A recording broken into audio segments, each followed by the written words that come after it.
for this first game of this weekend softball game between the Wartburg College Knights and your Illinois Wesleyan University Titans. The NCAA promotes good sportsmanship by its student athletes, coaches, and fans. Profanity, derogatory comments, or other intimidating actions directed at student athletes, officials, team representatives, or other fans will not be tolerated and are grounds for removal. Thank you for your assistance in providing a positive atmosphere. Now let's meet today's starters. First for the Knights, batting leadoff, the left fielder, number 4, Sydney Fellows. Batting second, the shortstop, number 18, Reagan Hassel. Batting third, the center fielder, number 2, Carly Bradar. Batting cleanup, the first baseman, number 7, Jenna Wibenge. Batting fifth, the second baseman, number 5, Bella Mulder. Batting sixth, the third baseman, number 8, Addie Wells. Batting seventh, the catcher, number 6, Riley Freely. Batting eighth, the DP, number 16, Riley Metz. Batting ninth, the right fielder, number 3, Amanda Strazeski. And in the circle for Wartburg, number 14, Avery Mull.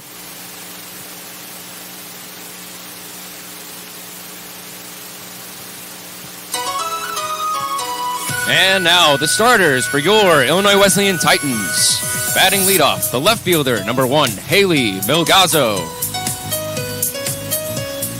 Batting second, the shortstop, number 27, Jen Kuhn. Batting third, the third baseman, number 11, Casey Wismiller. Batting cleanup, the DP, number 10, Bella Pinter. Batting fifth, the center fielder, number 5, Anna Beckman. Batting sixth, the first baseman, number 22, Ava Corey. Batting seventh, the right fielder, number 20, Ella Hermes. Batting eighth, the catcher, number 13, Claire Post. Batting ninth, the second baseman, number 24, Annika Brown. And pitching for the Titans, number 23, Gianna Serta. Today's umpires are Joe Thompson and Gabe Knight.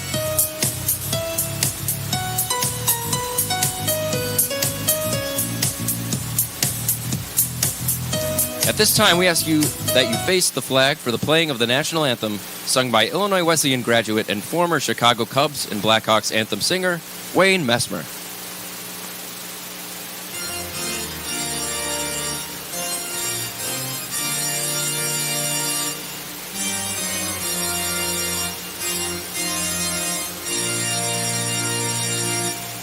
Oh, say can you see by the dawn's early light what so proudly we hailed at the twilight's last gleaming, whose broad stripes and bright stars through the perilous fight o'er the ramparts we watched were so gallantly streaming, and the rockets' red glare gave proof through the night that our flag was still there. Oh, say does that star-spangled banner yet wave o'er the land of the free and the home of the brave.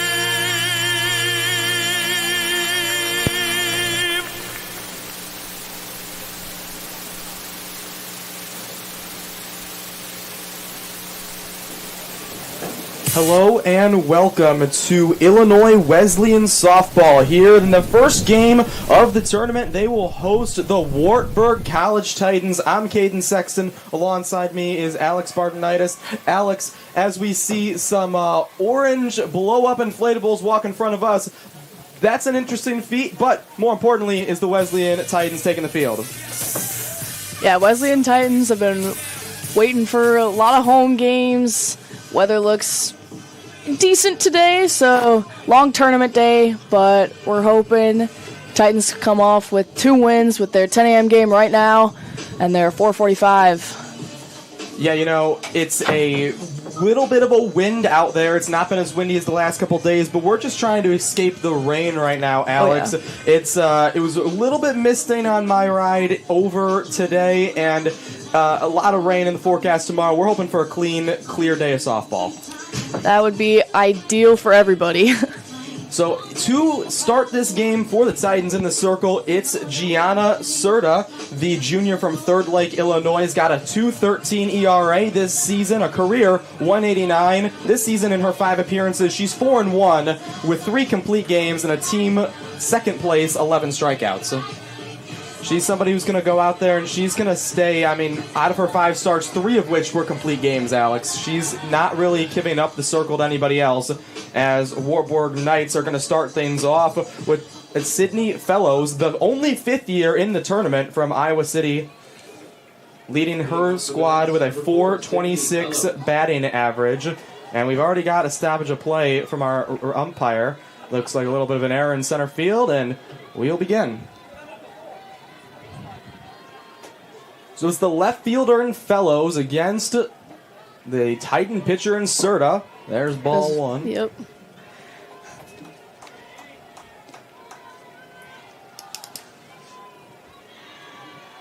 Fellows, as I already said, 4.26 batting average, so not one that's going to go to the plate and...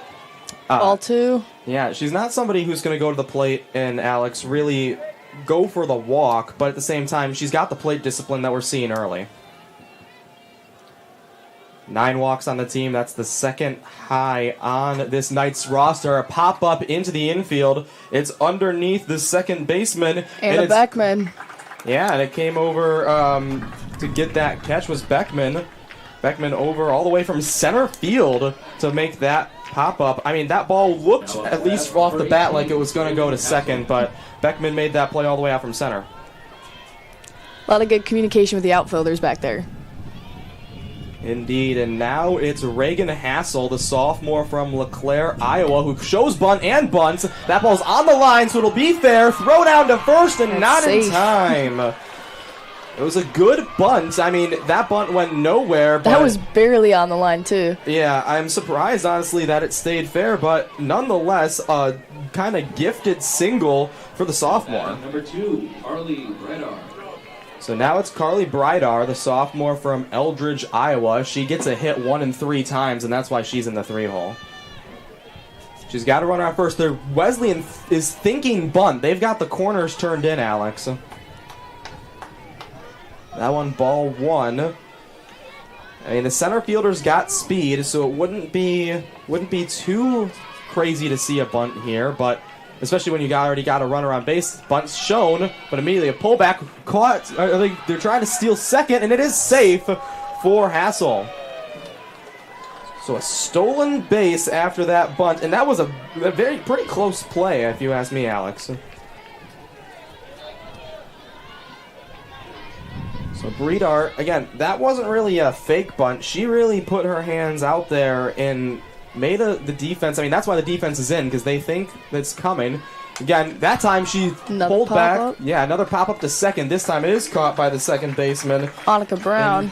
In Brown. But, she pulled her hands back. She put them halfway on the bat and kind of did an awkward swing there. I guess that's just how you're going to get your hit if you're going to show a bunt. But that's really what limits the power, when you can only swing with half your bat. Exactly. You don't get that full torque rotation. You are correct, and now it's Jenna Webenga, the junior from Maquoketa, Iowa.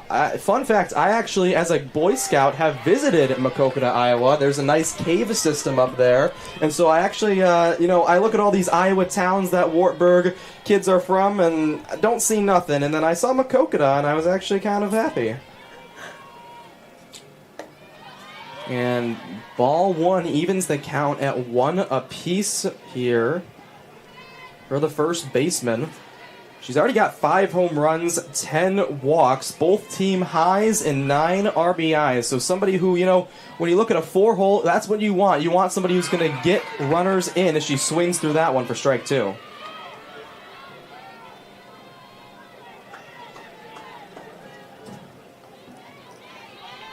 Runner on second, 2 outs for the Knights.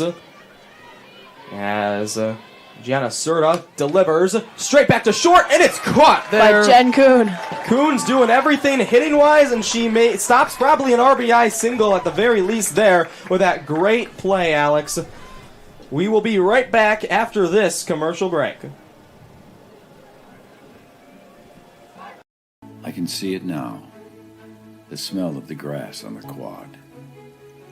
That sense of excitement in the air each fall. It feels like yesterday.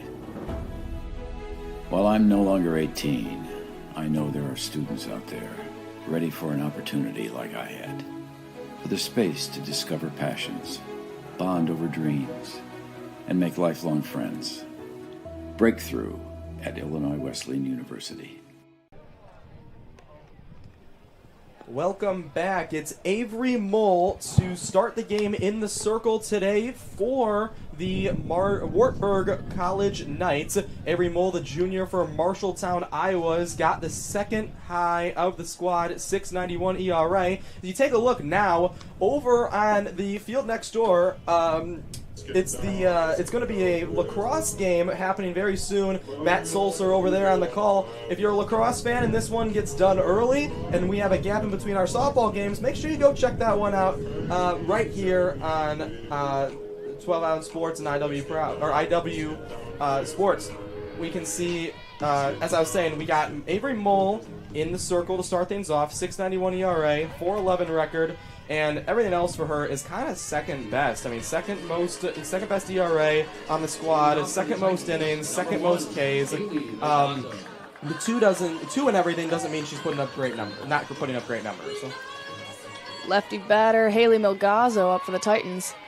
Yeah, the freshman from Poway, California. Having a freshman as your leadoff always bodes confidence in your hitter as she looks at ball one. The slap hitter normally has a slap hitter that follows, but it's the strong hitting Jen Kuhn that's currently on deck for the Titans. That's something that Tiffany Prager is going to have to figure out as she continues on the season. Is batting order is always going to change, right? But there's also the level of consistency, and I think she knows who she wants in the top, but Kuhn's hitting, you just want to get her that. I mean, even if it's just one extra at bat, maybe it won't be one extra at bat, moving her up one slot at least is mathematically putting her in a situation to see the ball or get to the plate more, and that's what you need from a 500 plus hitter. 3 balls right here. So it is a 3-0 from Elgazo. And the slap hitter hasn't liked any pitch that's came her way. Infield is in to prepare for the quick hitting freshman. She showed bunt, but strike one. Couldn't tell for sure if that was a called because of the bunt. I can only assume it was called because of the bunt because she ran forward with the bat out. But that pitch, I don't know if it would have been called a strike if not for the bunt. That one's outside. She takes ball 4. So a runner on first base is exactly what Coach Prager wants, and that's why you put Milgazzo in the leadoff spot. Because now senior Jen Kuhn, who, she's not hitting 600, but she's hitting 580. So I say that sarcastically because who's going to hit 600, but who's also going to hit plus 550, Alex? Exactly. She's leading the team in RBIs with 22, and, with a runner on first, it's not easy to get somebody in without a home run, but definitely wants to get another RBI added to that total as she gets a call to strike one. The Wartburg defense is kind of backing up first base as if they are thinking about doing a catcher pickoff down towards Milgazzo, Alex. It'd be interesting to see if the catcher does end up throwing it. It's freely behind the dish today for Wartburg. She does throw it, and it is safe on Milgazzo. It's a 1-1 count.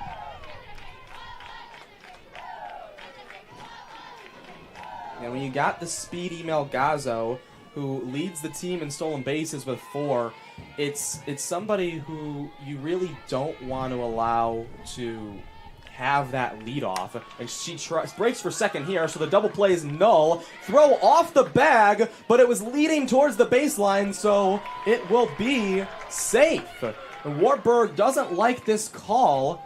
I think there was a couple players whose arms were in the air after that one, but Wesleyan's got runners on first and second as Wartburg's coaching staff is coming out to have a word with our officiating crew. Alex, what'd you kind of see on that one? Well, I don't know much about softball, I'll confess, but it seems as though... And they did get the call reversed. It's now an out on Kuhn. I was going to say, I don't know, in my basic knowledge, how fair that ball was. Yeah, I think my problem with that one was the tag. Did the tag come... because she had to turn her body, and again, the throw was leading her to the runner, but really the first baseman there in Wibenga had to turn her body to be able to make that tag, and I'm not sure, the umpire originally did not think she got that tag off in time. After talking with Wartburg's coach, who's not going to have an unbiased opinion, changes the call. Casey Wissmiller up to bat here for the Titans. Wartburg is managed by Jamie Mueller as stolen base is Safe. completed again for Melgazo, so she doesn't get the steal credit on that for second base because of the ball in play by Kuhn, but she steals third, and so now a runner just a few feet away from home for Wissmiller.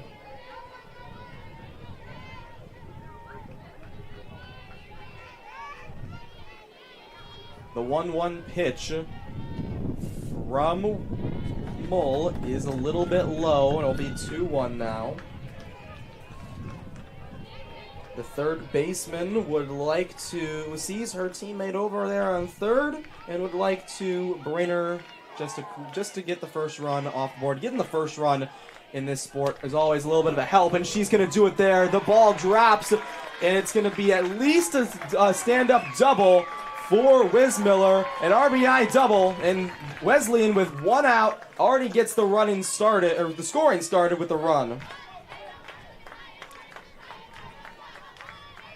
Wissmiller made it to second, and now Bella Pinter is up to bat. Yeah, Pinter, the designated player today. On the roster, she's listed as a utility, and I mean, the freshman's been getting her at-bats as the designated player spot, 296 batting average, but also the team high 7 walks. Both teams have their walk leader in the 4-hole. I don't know if I really noticed that much in sports, as we're already going to have a meeting at the mound. It's Bob Grimes, Bob Grimes is Wesleyan's coach. It's Heather Hupke who's out there for Wartburg.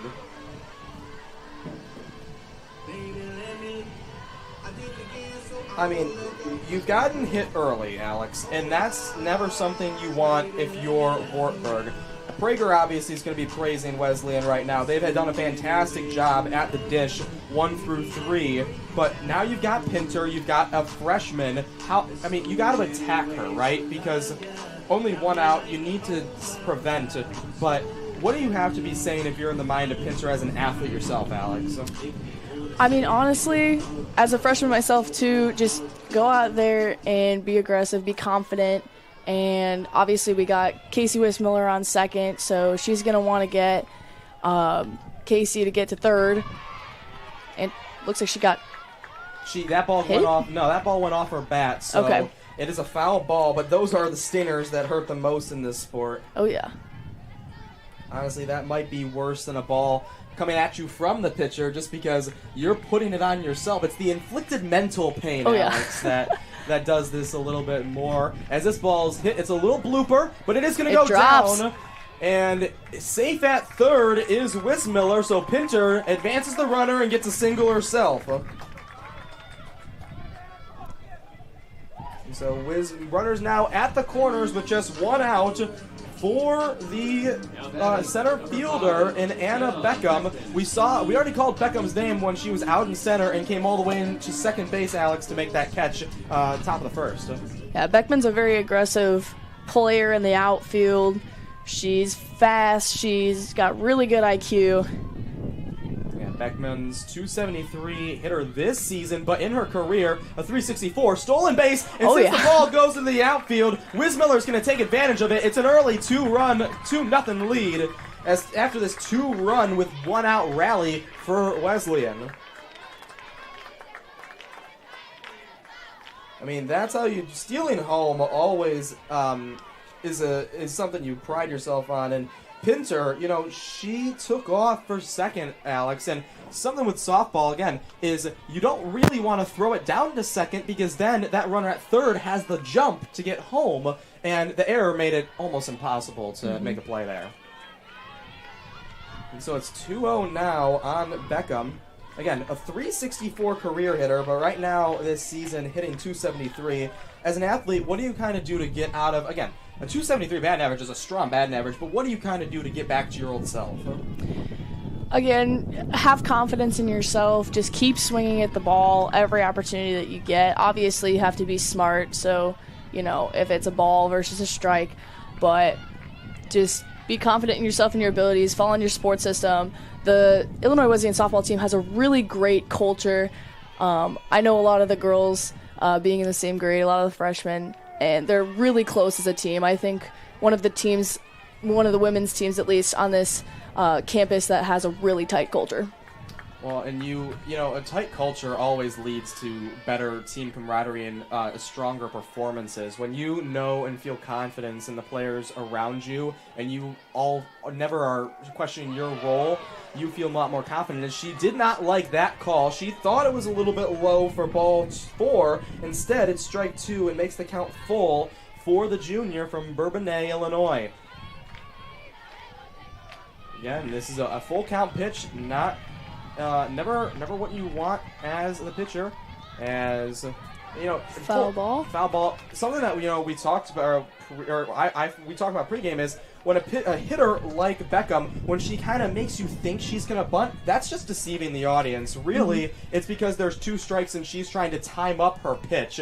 You should be able to see it here where she's kind of got an open stance. She's showing the bat out there, but she has no intent of bunting. She's timing up the pitch, and she hits this one. It's out to second, and it's popped right up to Mulder for out number 2. So now it is the first baseman for Illinois Wesleyan. Ava Corey. Yep, the senior from Columbia. Still got a runner on second. Right, you still want to score that runner. You never want to leave ducks in the pond, but again, a successful inning nonetheless. Now it's just about bringing that last one home and continuing the rally. That one's fouled back.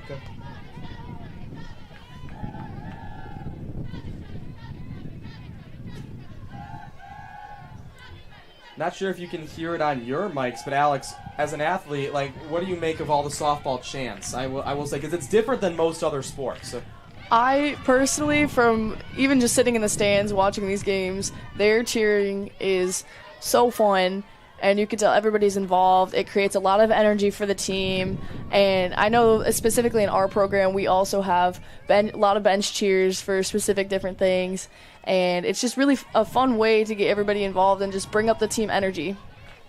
No, most definitely. I think, again, we talk about team camaraderie already in this inning, but, you know, being able to just go out there and smile, even again, Wesleyan's up 2, don't get me wrong, but even when you're down, the ability to be able to smile, and that's something that those chants allow this team to kind of do, is just always have confidence and always have excitement. That one's a little bit outside, and so the catcher's over the second baseman. Yeah, testing once more her runners on base. That's Pinter over at second, and Freely once more.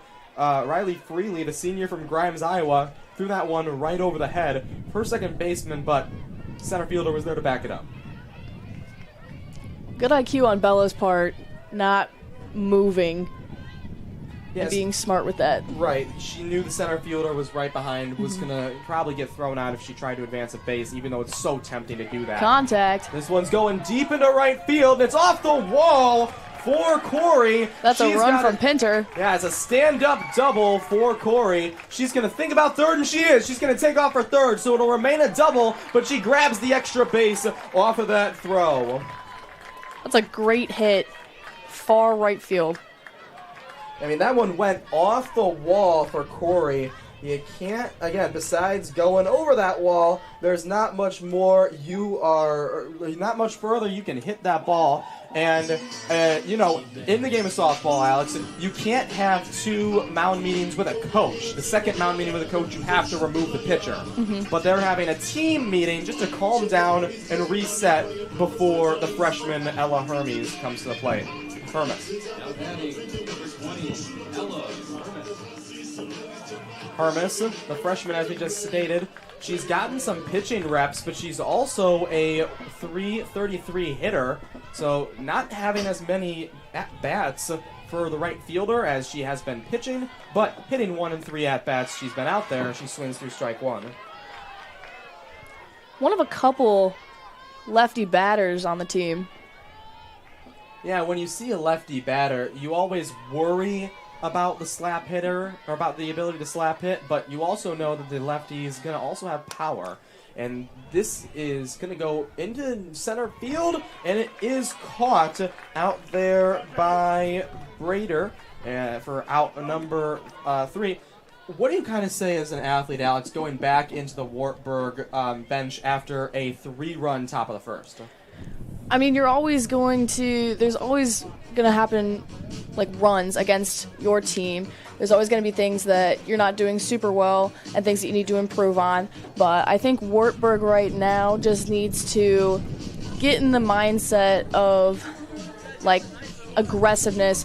We're going to hit everything, go for everything in the outfield. I think some of the mistakes that they were making early on was just, like, overthrowing. Yeah. So second baseman couldn't catch because it was over her head, but fixing some of those unforced errors, and that goes along with kind of more chemistry with the team. So just kind of talking it out, getting everybody on the same page will hopefully figure some of those errors out for them. Yeah, and as you touched on, when you have fielding errors, it's always just a little bit harder to come back and stay confident and get back out there. And I don't really want to say I'm never going to put the blame on somebody, and I don't think that Wartburg is going to, but Riley Freely had more than one of her balls from behind the dish go past her players and into the outfield, and that's just something you can't have. We talked about them earlier, but there's the Wartburg fans that were in those orange inflatables. They made their way into right field, and now I think they're going to go watch some lacrosse or something. Maybe getting a little hot in there. I can only imagine it's not really. There's probably not good airflow, Alex, Yeah. when you're wearing something like that. It's a little bit humid out there, too. Yeah, especially with the rain that we saw coming in, it's definitely increased that Illinois humidity. Mm-hmm. And so here's Bella Mulder, the freshman, today playing second base from Grimes, Iowa. A couple players from Grimes on this team, including the catcher in Feely, who we're going to see bat soon. As That's a 2-0. and inside makes it a quick 3-0 start. And this is what Wartburg was hoping for, is let's just get a runner on base. And again, you don't have it yet, but you're probably not going to swing at a pitch until you see a strike here if you're a Mulder. And so that's what you got to do if you are Gianna Serta, is just put the ball down and hit the plate. If the ball is over the plate, you get a strike. And when you're down 3-0, after the inning like that, when you're down 3-0 in a count, you know their bat's most likely going to be on the shoulder for a freshman. This ball's popped up. It's going to go to short, and Kuhn's going to catch it for out number 1. Again, if you're Wartburg, you're 8-8 on the season, but you've won your last 4 games. However, then you start digging a little deeper. They're 2-2 on the road, 1-5 in neutral site games. Today is a road game. The next 2 they'll play in the tournament are officially neutral games. But, I mean, an 8-8 season, won their last 4. What does momentum kind of do to you? But then momentum got squished out, Alex, at the start of this one. Definitely. I mean, speaking from experience, if you get on a winning streak. That certainly carries your momentum into future games. But then also, the conditions, the environment, being on the road, having to be on the road and get here for a 10 a.m. game, certainly not super fun of a wake-up, but everything plays into that. But just remembering your past successes and not really focusing on the past, but also staying in the present, focusing on the future, being confident if they've gotten that many wins, if they have that momentum, just carrying that into this game. Yeah, and you talked about something there, again, as an athlete, you're an athlete yourself, so you can reference that 10 a.m. wake up, but also, I mean, you have to think about the conditions. Again, it's the spring, and it's outside, and so there's always the rain, there's always the cold, and then mix that with the early wake up, and it's just, your body's not always ready. There's a pop-up. You gotta go work around it, and then out to center, and caught there by Beckman for out number 2. So a pop out and a fly out brings up the catcher in Riley Freely. This season she's hitting 143, but she's got a career 158. If you're Wartburg, you need to start the offense now, but again, having the 7-hole up, not always where you're hoping your offense starts, as there's strike 1. The first time that Serta has been ahead of the count thus far. Again, Wesleyan has all the momentum right now, Alex, and so it's about this sport is about capitalizing when you have the momentum. Definitely. And right now, they're dominant out there in the field. I mean, from Wartburg's perspective, we're only at top of the second, so they have, respectively speaking, a little bit of time to turn things around, but also if the Titans can continue to keep their momentum, they can box them out. No, you are correct. It's very early in this game, but nonetheless, the mental game has already begun. And I think and again, in my opinion, the mental game has its biggest tolls in the field, and that's why you kind of are hoping after an inning like that you have a long inning at the plate. But already 2 outs and a 2-2 count for Freely, and Serta gets this one. It's going to bloop, and it's straight into right field. Caught by Hermes for out number 3. We're going to take a quick break, and we'll be back right after this. I can see it now. The smell of the grass on the quad. That sense of excitement in the air each fall. It feels like yesterday. While I'm no longer 18, I know there are students out there ready for an opportunity like I had, for the space to discover passions, bond over dreams, and make lifelong friends. Breakthrough at Illinois Wesleyan University. Welcome back here at Illinois Wesleyan's Inspiration Field. I'm Caden Sexton. Alongside me is Alex Martinitis here on IUsports.com. We've already seen a great top of the first bottom of the first, for the home team in Wesleyan. Now they want to capitalize and get a little more on their 3-run lead.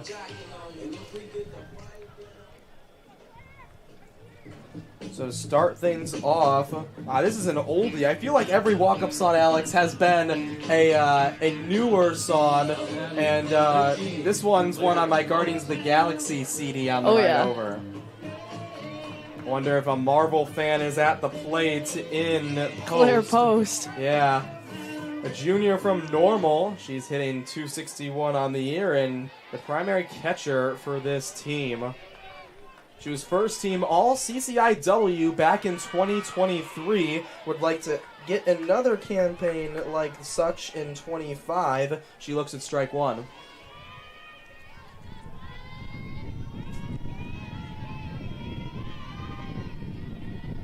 We got a dog entering the stands now as Post hits this one that's blooped into right field and caught with ease for out number 1. Always fun to see a dog. I mean, I don't know about you, Alex, but like, that's what makes baseball a great sport in this time of year. Great is you get to be back outside again. You get to bring the dog to the game instead of having to leave him at home and be sad when you leave the house to go to see the great sports. That dog actually is one of the players' dogs, Kennedy Estes. Okay, I did not know about that. Estes not in the lineup today, but the dog definitely is going to be waiting for the owner. I don't know what the gender of the dog is, but waiting for the owner in Estes to get out there and get some action. As now it is Annika Brown, the second baseman today, who's at the 0-0-0-1. Make that 1-1. Yeah, stuttering words, but thankfully the pitcher and ball is able to get me out of it, and it's a 1-1.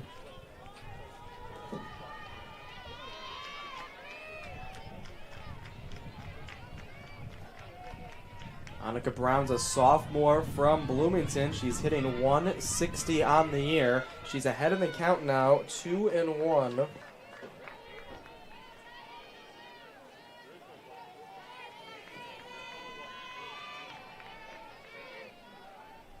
Oh, it really is a game of Iowas versus a game of this one's roped and it's foul ball, but that one went very hard and that one it went off off a car. Yeah, it bounced off a car, but it hit that pavilion first and it probably made a dent in that roof, Alex. Oh, definitely. I mean, there's a lot of warnings over there, foul ball warnings for parking, but park at your own risk. So. Yeah, I noticed that when I was coming in, and I did appreciate Illinois Wesleyan having that out there. I don't see it at many other facilities. You know, I see all the time, and I'm not sure if I noticed it here or not, but I've seen all the time, like, in the stands it says, keep your eyes open for foul balls, but I've never seen a parking sign for foul balls before, and it's genuinely needed. Is that one, I can't tell if she got hit by it or not. Looks like it went a little bit off of her foot. Yeah, nonetheless, it was ball four either way. There's and a so a walk nonetheless. Not sure what they'll call it, but she's standing over at first base. So now the leadoff is back up in Melgazo, the sophomore from California. You know, as I was saying, it's really a battle of, and again, a lot of these community colleges are, but it's a battle of Illinois versus Iowa, and then you've got that random Poway, California just sprinkled into the mix. Oh, yeah. There's always a couple players on the roster that are not from anywhere in the area. Yeah, there's a couple at Bradley where it's like we have a Canadian and Australian on the baseball team, oh, wow. And then we have like 60% of the roster is from Peoria and Peoria suburbs. It's just a weird. It's always fun to see that, like those two random. That's just what makes the sports fun, the sports world, especially at the collegiate level, so fun and interesting. Definitely. I mean, on our volleyball team, we don't really have. Pretty much everybody's in the Illinois area-ish. We had a senior from St. Louis, a junior from Wisconsin, but everyone's in the same area. Nothing crazy. Mountain meeting after first pitch ball. And again, that one wasn't with any coaching staff, but again, trying to just calm things down. Yeah, that one was close to hitting someone or something. I mean, the netting is not lawn here at Wesleyan. If you're not behind the plate, you are in foul ball risk, and counts even at one apiece. I mean, Alex, a lot of student athletes out there, a lot of fans on both sides today, especially players from our next set of games in Lake Forest out there, especially I can see the red as this one's popped up. It might go down, and instead it's caught. A great play by Fellows in left field, and Brown gets back to the base, but out number one is cleanly fielded. I'm sorry, out number two is cleanly fielded nonetheless. Jen Kuhn up to bat. Yeah, Kuhn, again, we talked a little bit earlier about what she's been doing this season. She earned her second, we are only a couple weeks in the season, she earned her second CCIW Hitter of the Week award just on Monday after smashing 643 this past week. She grounder to third, and that was I don't know what that call is going to be. We're going to hold up at third. Again, Alex, you're to kind of go through softball. You can't be in the runner's way. The runner has the right of way. However, we're going to look at this replay here. The runner's got the right of way. However, And I think what happened there is that one's to no one's fault. Is the first baseman there in? She was going to catch it. Yeah, when Benga had to go out to get the ball, and just a collision occurred between her and Kuhn. That's really not the fault of anybody's. Nonetheless, though, runners on the corners for Wesleyan. That's just not something you want to see as an athlete. Like as Kuhn, you don't want to get on base that way, and you don't especially want to see. You especially don't want to see the opponent have to have somebody get checked on by your training staff. Right. I mean, best case scenario, Kuhn was fine. First baseman was fine. So exactly. No harm, no foul. Yeah.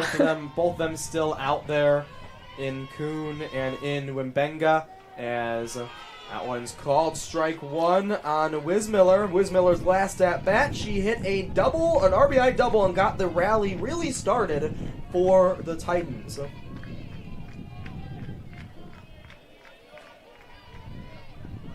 It's always doubles always are. You're never going to complain about a double, right?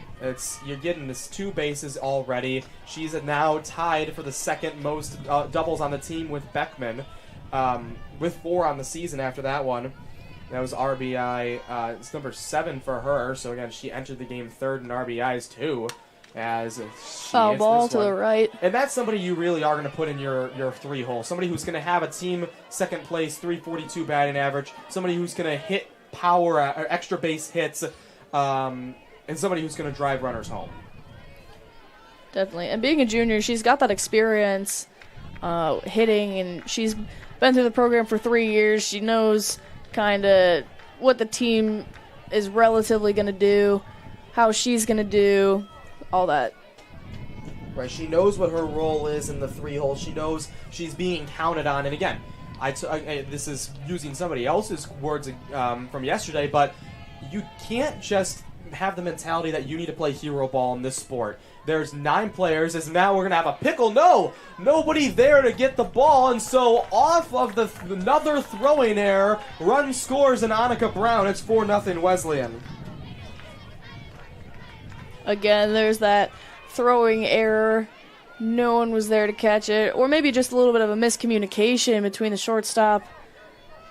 Yeah, that wasn't real. I mean, that throw was good. The problem was when the pickle occurred, the shortstop and the second baseman both were worried about trapping her in between the bases instead, because as this pitch comes a little bit high for a walk for Wismiller. Alex, if you allow, when the runner's on third like she was, if you and the pickle aren't worried about her and she gets to home, that's a run. And right. So I think the mental game kind of got ahead of them and allowed the ball just to go through the gap with nobody there. Thinking too far into the future. Bella Pinter steps up to the plate. Pinter with a single the last time she was up. As this one's hit hard, and it's going to go through the gap under the glove at short. It's going to score 1 on the RBI single for Pinter. She's 2 for 2 on the day. And Kuhn gets the run. So Kuhn scored all the way from second, and Wismiller moves herself over to second. They switched, or just an advancement. For a 5-0 score on runs here. Yeah, it's been a quick change around here. We had a 2-out inning. I mean, we still have a 2-out inning, but we started the inning with 2 outs. Not as much action. And now we have Beckman up with 2 runs already scored and 2 runners on base.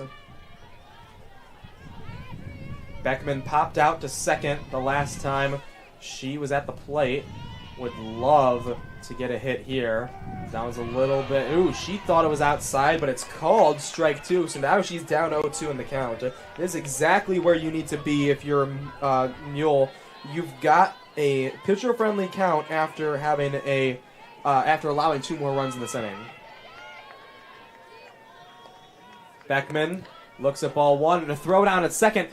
I mean, if you're Coach Jamie Mueller, that one was caught by the second baseman and nobody's out. But do you even risk it at this point? I know we're in the second inning, but Is it? Do you have the mentality that now it's time to go for broke, or do you have the mentality of, all right, we've allowed a lot of runs that way, let's calm that down? I think probably, I mean, from an athlete perspective, I would think you would want to stop it early on, or at least try, because, I mean, again, it's only the second inning, so you got a couple more innings left to be safe, or, you know, if, in the event that the Titans score more runs, then if something didn't work, trying to cut that off before, really probably not going to do that again. That one's outside once more, so she started down in the count, 0-2. Now Beckman's worked a full count pitch here. We've already had 2 runs in this inning. If she gets on base, they're loaded. If she hits somebody in, we at least are matching, if not more than the top of the bottom of the first. This one's to short. It's fielded cleanly and out over at first base. But Alex, what an inning for the Titans. Definitely scoring 2 more runs in that inning. They're on track, score a lot more. But, I mean, we're at top of the third now. They're in the outfield, so all they got to do is stop Wartburg from scoring anything right now. Yeah, I mean, when you start the game with a 5-0 lead, all the confidence is in your favor. For sure. You've got the 8-9-1 up for Wartburg. So again, it's not like it's disaster time by any means, but, and again, it's so early in this game, I don't want to be saying anything out of touch, Alex, but you also have all the momentum and have all the confidence right now if you're Wesleyan. For sure, and especially looking at some stats, like comparing the amount of walks. Illinois Wesleyan has 3 walks, Wartburg's got none. Stolen bases, Wartburg only has 1 versus Wesleyan with 3. So just things like that giving Illinois Wesleyan the extra edge.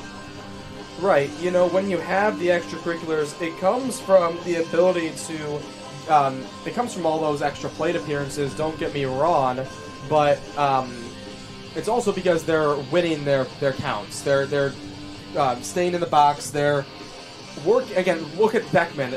She got out, yes, but she turned an 0-2 to a full count. That's what's resulted in these walks in this Titans dominant start.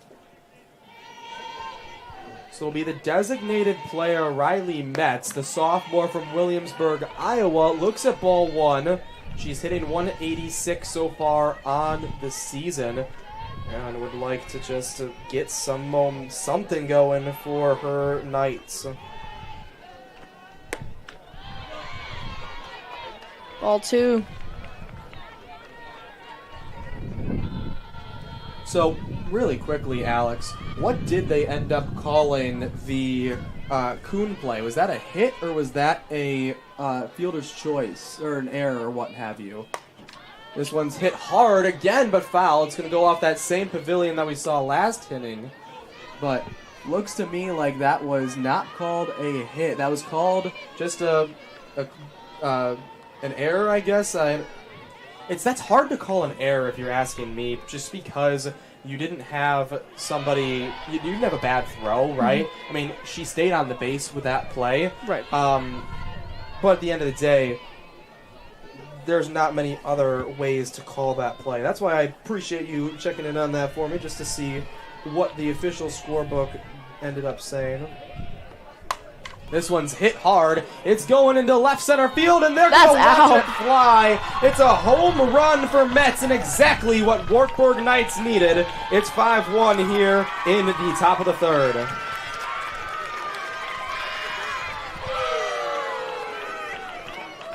That's certainly a momentum play and a momentum change for Wartburg. I mean, there's really nothing you can do about that from the Titan standpoint. Maybe from a pitching standpoint, trying to switch up some of those pitches. But really, I mean, outfielders, if that ball goes over, you can't really do anything about it. Now batting number Right, 3. and I mean, just to say it cleanly, the sophomore got to you. You know, she did. She was paying close attention to her pitches, and she sent one over that fence. Now it's time to take a deep breath. Now you've got to deal with Amanda, and you've just got to worry about the slap hitter. And that's a strike. She's a junior from Romeoville, Illinois, hitting 286 so far on the season, and that's what they've needed from her, is just to be the second leadoff in the order. Is that another strike? So, I mean, what a response already from Serta, going up 0-2 in this count. That one's a little bit outside. So again, the slap hitter wants to keep that momentum going that Metz started. Again, the first time we got to call Metz's name as the designated player, and she made her appearance to this one count. That was a little high. So again, when you go up 2 strikes early, Alex, you don't want to give something that's going to be easy to hit. However, Amanda's been pretty confident that she'll just wait on it then. Mm-hmm. It's a 2-2 pitch. She slaps that one to short. Kuhn across the diamond, and it's safe. An infield single for the slap hitting Amanda.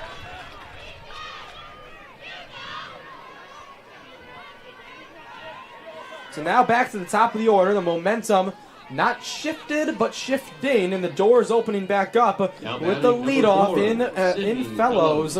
The 5th year from Iowa City, who leads the team in batting average at .426. She popped out to center last time she was up, and it's been a long time. I didn't expect to get all through that before the first pitch, but instead, ball 1.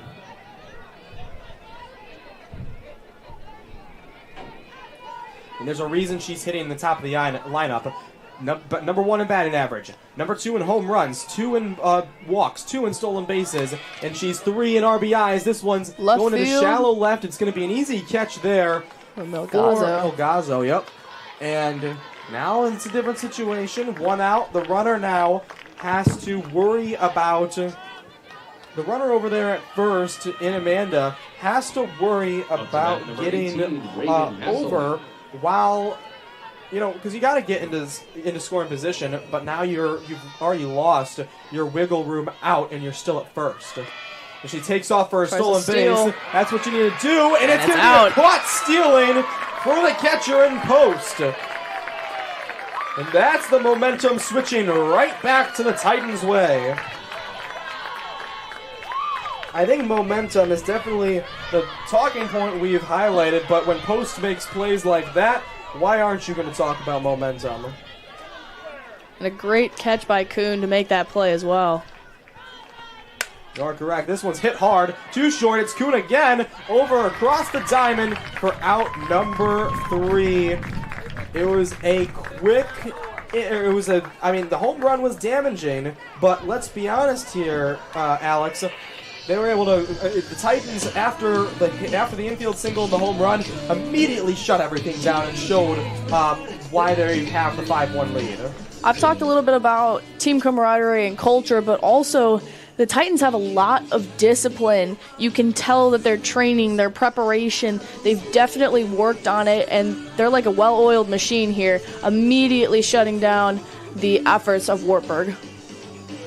And so it'll be the 3rd inning of action for Avery Mule, the junior from Marshalltown, Iowa. Has not had the day she was hoping for, but nonetheless, she's still out there, and she's just got to put her head down and keep working, Alex. When you're struggling, what do you kind of have to do as the mentality of an athlete when you're down? Yeah, definitely. It goes a lot. Mental toughness in any sport is probably the most important thing that you can work on. I mean, specifically speaking, like mental toughness versus physical skill. You'd think that your sport is pretty much all physical, but it comes down to the mental aspect and how fast you can bounce back from mistakes. If you make a bad play, you miss a ball, get a strike, you get struck out. You know, just focusing on next play. I got this. Forgetting about it because you can't focus on the past. Ava Quarry up to bat. She hits this one to the third baseman. It's a little bit of a bobble in the glove, but nonetheless across the diamond for Wells for out number 1. So that's the momentum. Again, if you are the Wartburg, you need a quick inning. A quick inning is going to change the momentum. It's going to get more rest on your defense, and it's going to kind of play the mental game both sides. Right now, the mental game only really having to be played for the Knights. So now it's Hermes As she looks at, ooh, That's she a strike. takes strike one. She thought that one was a ball. I don't think that was a take pitch in her eyes, but nonetheless, the right fielder who popped out to center in her first time through the lineup is down 0-1 in the count. She swings through Strike that two. one for strike two, yep. She's somebody who's getting a hit 1 in 3 at-bats this season. And, again, we're on at-bat number 2. So, mathematically speaking, we got a 50-50 here, Alex. But, again, I'm a sports comm major. I'm not a math major. I think I did that right. And this one's going to be Pop popped up. up. Yeah, Oof. battling right now. But, yeah, I mean, that was probably, what, 5 feet from hitting the stands? Oh, yeah. If Right in between the dugout and the stands. Whoever's standing on those stairs better watch out. Yeah, it's not a safe. Again, you got to keep your heads up. The foul ball warnings are all throughout the parking lot, but that doesn't change for the fans in the stands here in Bloomington. Is this There's one's gonna contact. hit? Yep, over to short. It's Over. That's an error to get a hit, or an error for the shortstop there in a hassle. Gets Hermes the first. yeah. And so, not how you wanted to get your first. That's not how you drew up getting your first runner on base. But nonetheless, It's a nice bailout, and we'll take it. Exactly, you're going to take it. And Claire Post, again, junior, who again we only saw a glimpse of that walk-up song, but I think I'm gonna mention it every time she comes to the plate. As this one's Foul ball away. to the right. Yeah. So that's strike one. She popped out to the right fielder her last time through the lineup. As Claire Post would love to get back to her all CCIW ways. She was on the first team in 2023, and that hit's going Right to right field. I was about to say, that right center field single is going to help her a lot. She puts the runner on the corner and gets to first herself. Is this the walk-up song for Annika Brown? Because we've got another oldie in Come Sail Away. This might be we might have to spend, like, the 7th inning just ranking all the walk-up songs, Alex. We got a pinch hitter in here. It's going to be Number a 12, yeah, pinch- Parker Cash. pinch runner. Or pinch, yeah. You're all good. The freshman from Galesburg is going to go out there. Excuse me, sophomore from Galesburg. Looking at an old roster to my left, but sophomore from Galesburg has seen a lot of action. She's been in 12 games just in that running role. And there's going to be a with and mound meeting for Wartburg. Wesleyan as well going to take a meeting with their coaching staff and their upcoming batters, their runners, and everything far in between. But just kind of trying to boat some confidence in Annika Brown as she's 9-hole about to step into the plate. But as well as boating confidence in Annika Brown, you also want to have the game plan of, all right, runners on the corners, 1 out. What do we do to the runner on first over there that you're looking at in Cash? I mean, from Wartburg's perspective, they're probably going to want to stop the run, so try and focus a little bit on the runner that's on third right now. But that also depends on where the ball is hit and if they can get it there in time. Right, with 1 out, the runner on third is your priority, but you also got to worry about the batter. Right now it's either a double play ball, which not easy to do, and if you don't get, especially with the speed of Annika Brown, and bunt shown, and that was gone down. That's going to be a double play. Wow. No, are they just going to... No, they're going to say that there was no contact, so a ball and a caught stealing for Hermes. I haven't seen that one in a minute. Let's take a look at this replay. So she didn't have contact on that bunt, but Hermes thought she did, and so runs straight into the glove of Freely. So that one's Foul ball. yeah. So wow. I mean, that changes everything. Yes, you get a stolen base runner and Post at second, so she's in scoring position, but your closest runner is caught stealing. So now Brown with an 0-2 count You really have to change everything up at the plate after that. She's going to time it up here and fouls that one. A little chopper down into right side. Fouled off on the first base line. That was out of play, and we can't, because of the press box, see what's going on over that way. But we do hope that the lacrosse and track, all that, I mean, Wesleyan, oh, you can see right there on your screen, we've got a lacrosse game that's about to begin, also here on iwsports.com. As timing this one up, it's a blooper, and it's to right field, and it's a catch there by Amanda for out number 3. We'll take a short break and join you, or we'll see you right after this here on iwsports.com.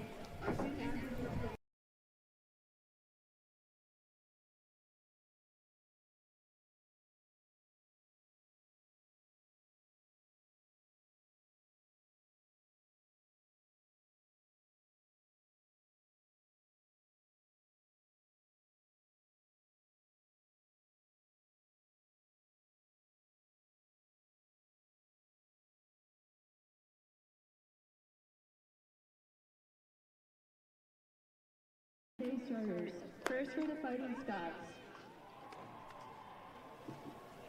Welcome back here in Bloomington, Illinois. I'm Caden Sexton.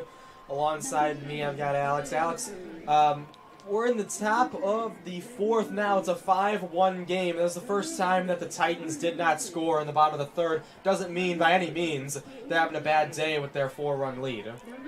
Yeah, definitely. I mean, they've carried the momentum. They got 3 runs in the first inning, 2 in the second. Give that a 5-1 run count against Wartburg. So, I mean, momentum is still on their side. They still are in the lead. So all they have to do here is just make sure that Wartburg doesn't score. Wesleyan staff having a word there with the official, with our umpire before this first pitch to Bridar. She shows bunt, but it gets tipped back for foul ball, number 1.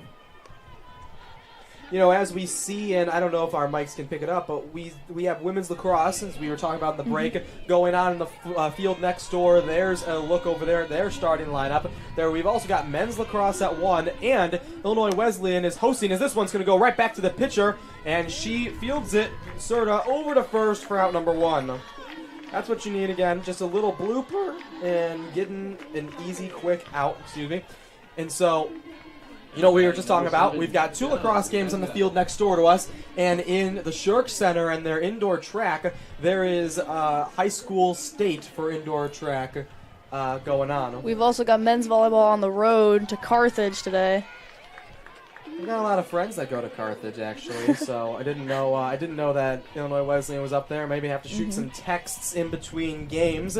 It's an 0-1 for Wabenga. She lined out to shortstop. It was a ferocious ball that went in Kuhn's direction in the first inning that ended the top of the first, but now it's an 0-1 count for Wabenga as she looks up for ball 1 to even the count, 1 apiece. She's a hitter who's hitting .314, which remarkably is not in the top 3 on her team, but she does lead in home runs with 5, walks in 10. She's got 9 ribbies. Hits this one hard, and again, that's what she's going to do. It's foul, and it's out of play, but she's going to hit the ball hard, and she's going to make the pitcher fear throwing any good pitches her direction. As you can take a look there, Alex, at the rally hat, I should say. Not sure what materials that's made out of, but I've seen a lot of weird ones. You know, Bradley, they were taking a plastic doll baby, and they put that in their fence on Tuesday to get the rally going against the Illinois State Redbirds. That one's fouled back to keep the count at 2 apiece. I always think it's fun to see, even in volleyball too, like what the teams have on their bench or in their dugout. It's just so fun to see who the mascots are. We've got a little skeleton named Johnny that we keep on our bench, so... Didn't know about Johnny, but that one's a fun one. It's a full count. Who's your favorite you've seen on the road for volleyball, or even that's came to the Shirk Center? But who's your favorite opposing team that you've seen in volleyball this year? It's your freshman year, so what was your favorite so far? Oof. Oh, I don't know. I mean, I was just there to play. I didn't really focus on that much, but Fair enough. It's pop up to center field. And Beckman's going to get out number 2. Yeah, that's the right answer if your coach is definitely listening at the very least for you, Alex. It's going to be Mulder now up. Bella Mulder hitting 333, tied for third highest on the team with 2 doubles, 10 RBIs, the most on her squad. She popped out to Kuhn at short in her first at bat as she takes strike There's 1. a strike.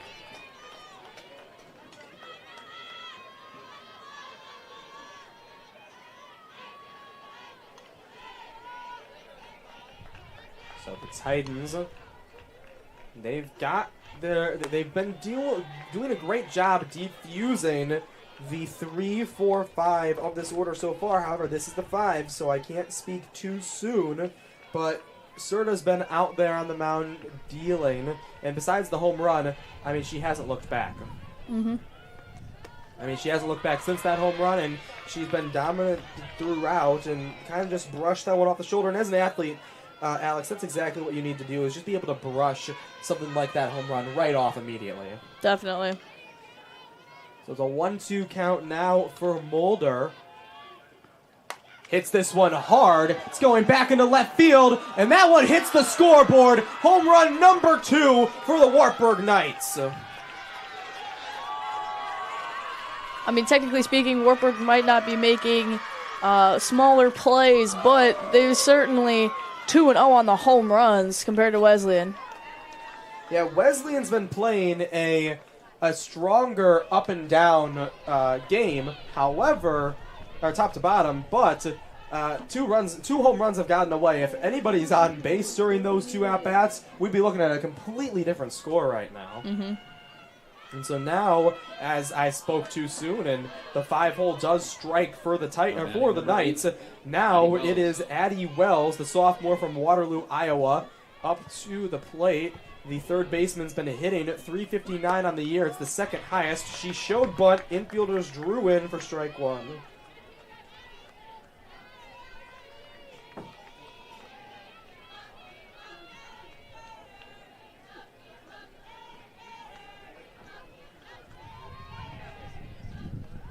She does make contact with that bunt there. Doesn't really like it, but nonetheless, that ball hit off her bat, so that means we are at an 0-2 count.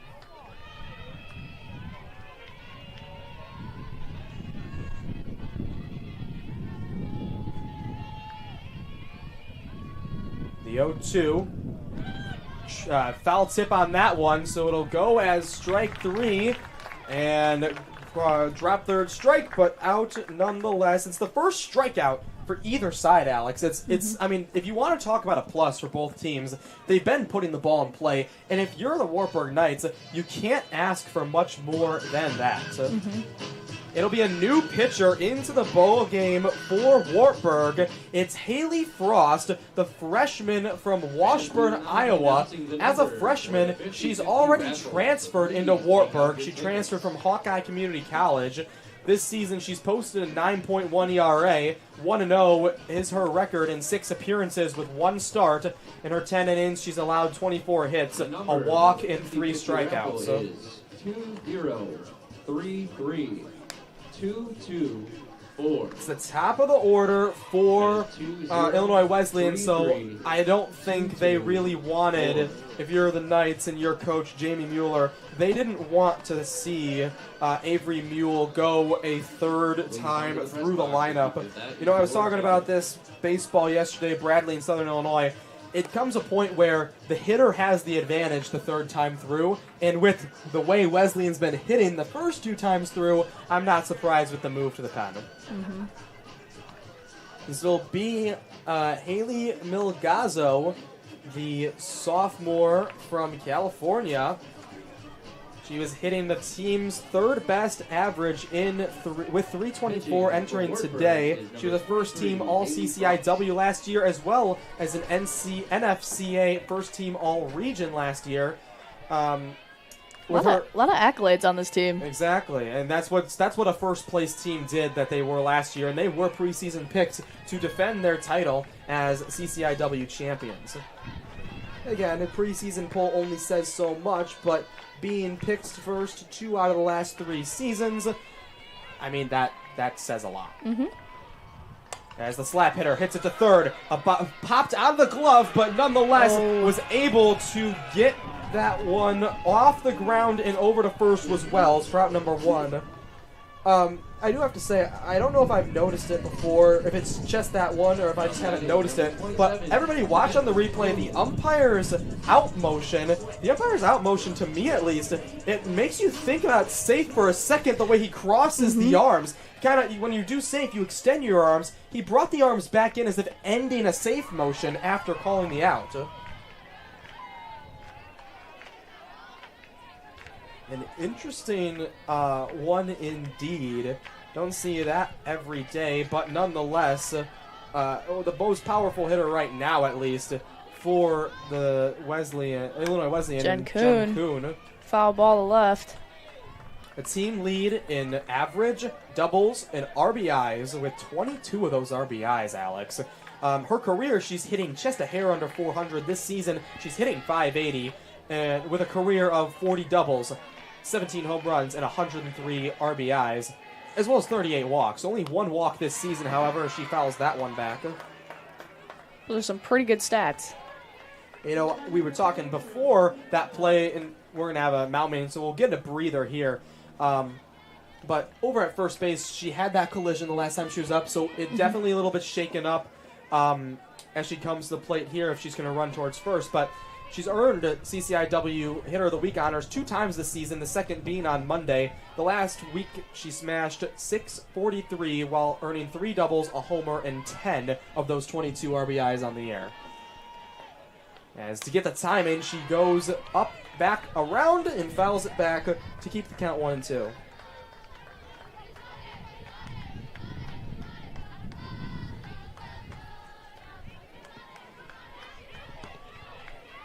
She was first team all CCIW her junior and sophomore year. Second team in her freshman season as Kuhn hits that one foul once more. We'll see 1-2 again. It's 1 out. We started with a new pitcher in the top of the lineup, so it really, I mean, despite the score, it felt like a fresh start to this game, Alex. Especially with a freshman and pitching right now. Not a lot of experience, but that's a great hit by Kuhn. And again, she's not a slap hitter, but she hits just under 600. And that's why, because she's able to just battle in her count. She had 2 foul balls already after the 1-2 count, and she battled and got the single exactly where the ball needed to go, and now brings up Wismiller. Going back to the freshman pitcher, I mean, despite not having that much experience, we've had like a couple mound meetings. First baseman just went up to talk to her. The catcher went up to talk to her. So, I mean, just lean on your teammates, lean on your support system, and be confident in yourself and your abilities. Obviously, she's here for a reason. She's in the lineup for a reason. So, all that plays into the mental toughness, part of being a freshman in the lineup, but also just playing the game in general. Especially when you come in and your team is already trailing 5. And again, I don't see raindrops, Alex, but I see some umbrellas. Got an umbrella, yeah. I see umbrellas and I see hoods going on all around, as that'll be strike 1 to even the count. And, you know, when you have a freshman in the circle, you said everything right, Alex. The other thing I will say is she didn't start the year on the team. She transferred in, and a freshman transferred in. That's not something you see every day. And so not being around at the start, we don't know when she got to Wartburg, but not being with the team this whole time to be able to build the camaraderie definitely has something to, definitely makes you as a veteran on the field want to definitely give her the extra votes of confidence. And you come in with a 5-2 deficit. So Wismiller's day so far, she's got an RBI double, she's got a walk, and she swings through that one. It's strike 3, and it's Frost's first strikeout of the day, her 4th of the season. Bella Pinter steps up to bat. So the designated player in Pinter, the freshman from Lamoli, Illinois. I'm not sure if I'm saying that right, so if the Pinter family is watching, I do apologize. But nonetheless, Bella Pinter, ooh, that one I think hit the GoPro. At least it knocked the carabiner down that was in the netting behind home plate. And yeah, the Illinois Wesleyan staff going to go just pick that up and going to see what's going on. It hit the battery. I don't know if that's the battery or the SD card, but it hit either the battery or the SD card out of the GoPro on Pinter's foul tip. And so it's an 0-2 now for the freshman. She's got 2 singles already on her day. The second one bringing in run number 5 in this game. She's going to time it up here. Showing bunt, but it's going to pull back.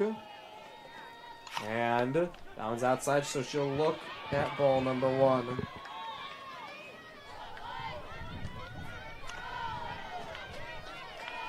GoPro looks to be good. We never stop playing, but we play on nonetheless. 1-2 count, 2 outs here in Bloomington, and it's going to even. That one's a little bit too far outside. The freshman's wanting the other freshman to chase, and so with that one, we've got an even 2-2 count now.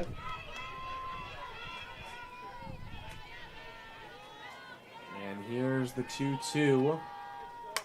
Fouled again by the freshman. Bella Pinter's chest hitting under 300 entering today's game. I can only assume her batting average is 300 or greater after 2 hits already. She's team leading 7 walks, and she's battling this at bat, showing you why she's going to get those walks, but also get some hits. If you look farther out the field, it looks to me like it's starting to mist a little bit harder. I would agree with you there. It's a roller to first, and she grounds into out number 3, right back to first in Wabenga. As the rain starts to fall, we'll take a quick break here before getting you the top of the 5th in Bloomington. You're watching IWSports.com.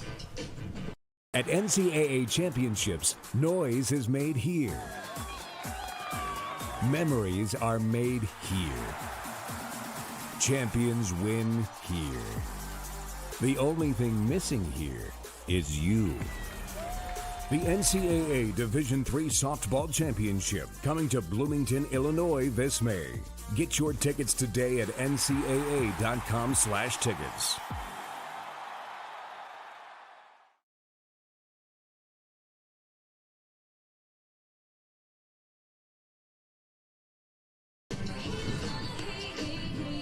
Welcome back to Illinois Wesleyan versus Wartburg softball. So on my iPhone, right, the Bloomington weather currently has it at 69 degrees with no rain. There's a chance of rain they have in the forecast, but it doesn't say it's raining. I think with the umbrellas that we've seen out there, the radar might be lying to us Slightly a little wrong, bit. yeah. It might be just a hair off. Usually is. That one's fouled back for strike 1.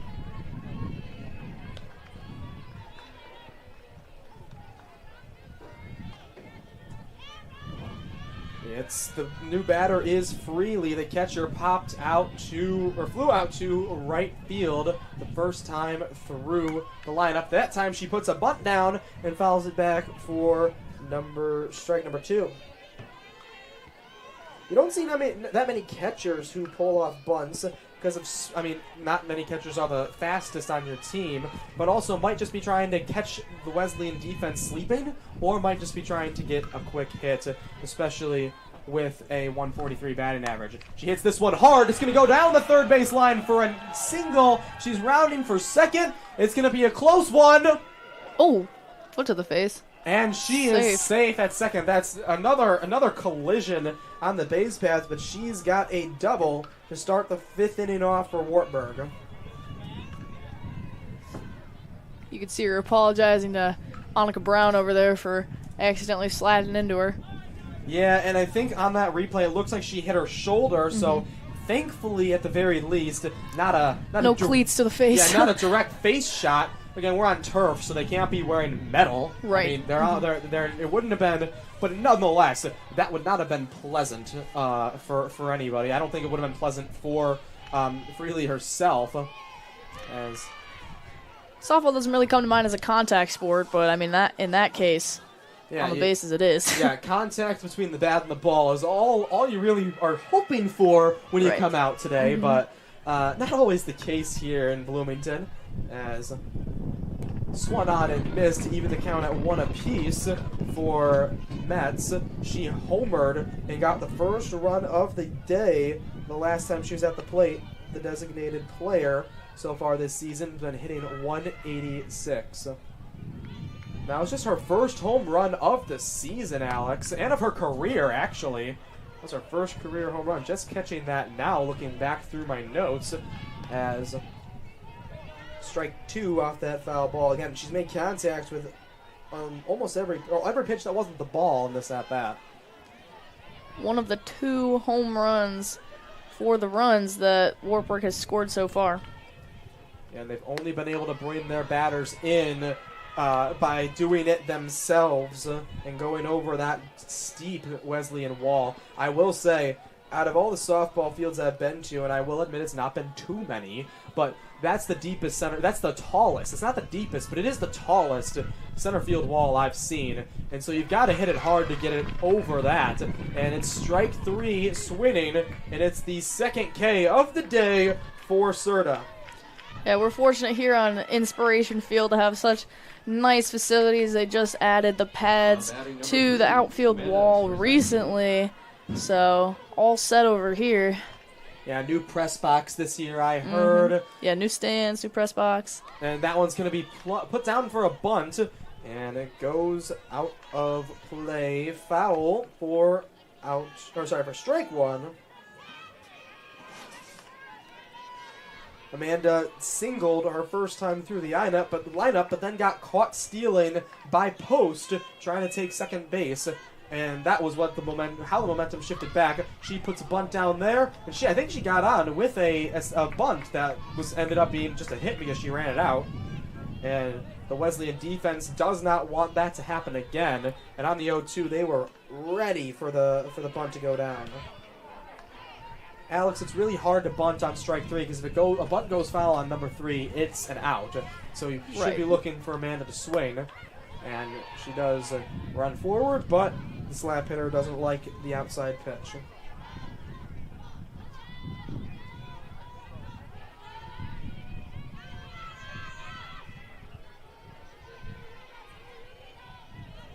One and 2, hit hard to third. It's Chopper over to first and across the diamond for out number 2. Runner for Wartburg thankfully advances to third. So now with 2 outs, you've got your leadoff hitter back up, and a runner just a couple feet away from home, as close as they can be.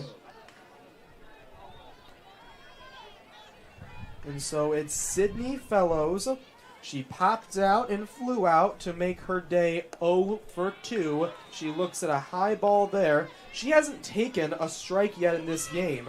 She popped out to center in her first at-bat on a 2-0 count, and she flew out to left her second time up on a 1-0 count. So let's see if she fouls anything off or takes a strike. Well, as I say that, she fouled something off, so immediately, Alex, we debunk theories here up in the booth. We're fortune telling over here. I guess so. It's a fast-paced. Softball's a fast-paced game. You don't think if you primarily watch baseball, you really get a different taste of medicine when you come and watch softball, and you see trying to work quickly, and you see trying to the shorter pace. It's an enjoyable switch for those baseball lovers, and us softball lovers really do enjoy what we get to see out here. Is that one called strike 2? So the count is even 2 apiece. And again, we watch one of the best softball teams in Illinois Wesleyan day in and day out, but now we've got Wartburg College, an 8-8 squad. Wesleyan themselves 7-5 on the year. And so, on paper, 2 close-knit teams, but in reality, Wesleyan's had a big lead in this one, and that one went over the awning and hit someone's windshield out in left field. I don't see damage. It's that silver car straight ahead of us. I don't see any damage on that windshield, but nonetheless, I don't think a ball to the windshield is what you wanted when you came to this game. I mean, they have the warning, so.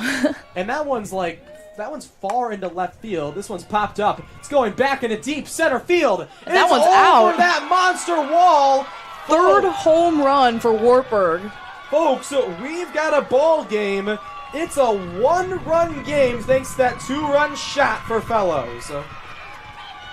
It's Sydney Fellows' 4th home run on the year. She's got the second most homers already.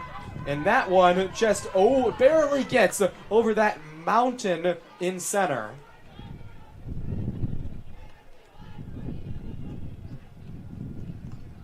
And so it's pretty quiet now in Wesleyan, and we do have a pitching change.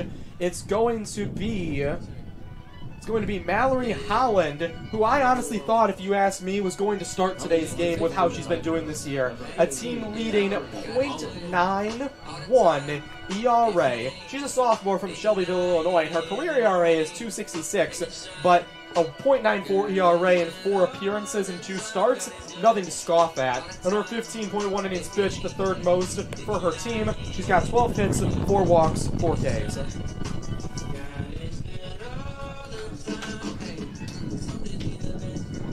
So Holland here to do damage control. Wesleyan in the top, or after the 2nd inning, had a 5-0 lead. Now Wartburg has been crawling their way back into this one, and we are just 1 run away from a tie.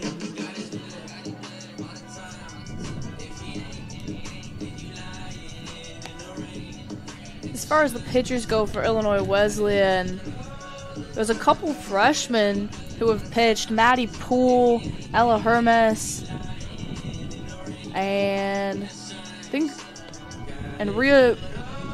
Marjeko. Also 3 freshmen who are pitchers for Illinois Wesleyan. In the last home game that I was able to see featured Maddie Poole and Ella Hermes, and also Mallory Holland, who's pitching now. Holland, again, probably didn't go into the year as their ace, so to speak. However, bunt down there, it'll be foul ball. Didn't go into the season probably as the number 1 look, but that ERA, and again, I understand completely. She's had the 3rd most innings, so not top 2 in innings, and that's a down credit to the ERA. And 4 appearances, again, only the 2nd most appearances. I understand those 2 feats, but her 0.9 ERA, no matter how, if you've been out there twice, I count a 0.9 ERA as a massive accomplishment. Oh yeah. So it's an 0-2 quickly here on Hassel. A single her first time up. She grounded out to short, and she tips that one, so she'll stay alive in the count against Holland. Holland came in with 2 bases cleared after the home run, but only needing 1 out to get out of this inning. Wartburg has come up behind the Titans for 4-5, especially with all of their home runs. Titans started off 5-0, but Wartburg's been able to come back, trying to get in front. Fouled there, so we'll do the song and dance again. It's 0-2, 2 outs for Reagan Hassel. Hassel, the sophomore from LeClaire, Iowa, has the team-leading RBIs with 10, hit by pitches with 2, and steals with 9. She hits that one hard to third, and the 2nd time she hits it in the left side of the infield, and it's fielded cleanly for Wesleyan. Alex, we're about to go into the bottom of the 5th inning, and it feels like it's a completely different game, a 1-run lead only for Wesleyan. Definitely. I think some of the momentum has shifted to Wartburg's side, especially after 3 home runs that the Titans could really do nothing about to stop. So right now, they've been doing a great job with their fielding and getting outs with close plays, pop-ups, all that. But home runs you can't really do anything about, and I think it's a little bit frustrating for them that those are most of the runs scored by Wartburg. Right, and let's face our facts here as well. When you look at the pitcher on the mound, you have a freshman out there who went out kind of, and I'm not going to say to eat innings, but went out to get out of a jam and to get a different look. She's not the person they've been going to this year. I mean, she's not even ranking third in innings pitched on Wartburg, but she's out there and now she's got to defend and keep the lead or keep the deficit down to 1. Definitely. I mean, that goes to show how much the coaching staff trusts her on the mound right there, especially being a transfer, being a freshman, not coming in, not really, or later than being able to build that team chemistry right away, but clearly she's showing her stuff and she's highly capable of doing it. So Frost will go up against Beckman her first time in the circle today. Again, first time through the lineup. She started right up at the top, so seeing the 5-hole for the first time, who popped out and grounded out her first 2 at-bats this afternoon. Or it's morning still. Man, it doesn't feel like afternoon. That one under the legs. That was through the wickets of Wells at third. Thankfully, the shortstop in Hassel was there to back up, but then an errant throw, which, because the catcher was over, I mean, let's face it, the backing up of the catcher and the shortstop allotted for those errors to only allow a runner on first. But that's error nonetheless to get Beckman on first. And so now you've got number 22, Ava Corey, the senior from Columbia, Illinois. She's hitting .324 this season, her best. Hits that one hard, but it's fielded cleanly by Hassel. That ball's safe. Doesn't flip it over in time, and so it'll be an infield single thanks to the velocity off that bat. So now with no outs, runners on first and second for Hermes. And we're going to have a pinch runner come in now for the first baseman. Number 3, Margot Geary. The sophomore from St. Charles has seen 21 games this year and have a stolen base already. And we're going to have some, I think we might have a change. We do have a pinch hitter. Instead of Hermes, we will have Grace Wilkins, the freshman from Bartlett, Illinois. And so, mound meetings for both. I think because of the pinch hitter, coach who wants to go out there and have a chat, but also on top of the pinch hitter, 2 quick hits. Want to talk to your freshman, Alex?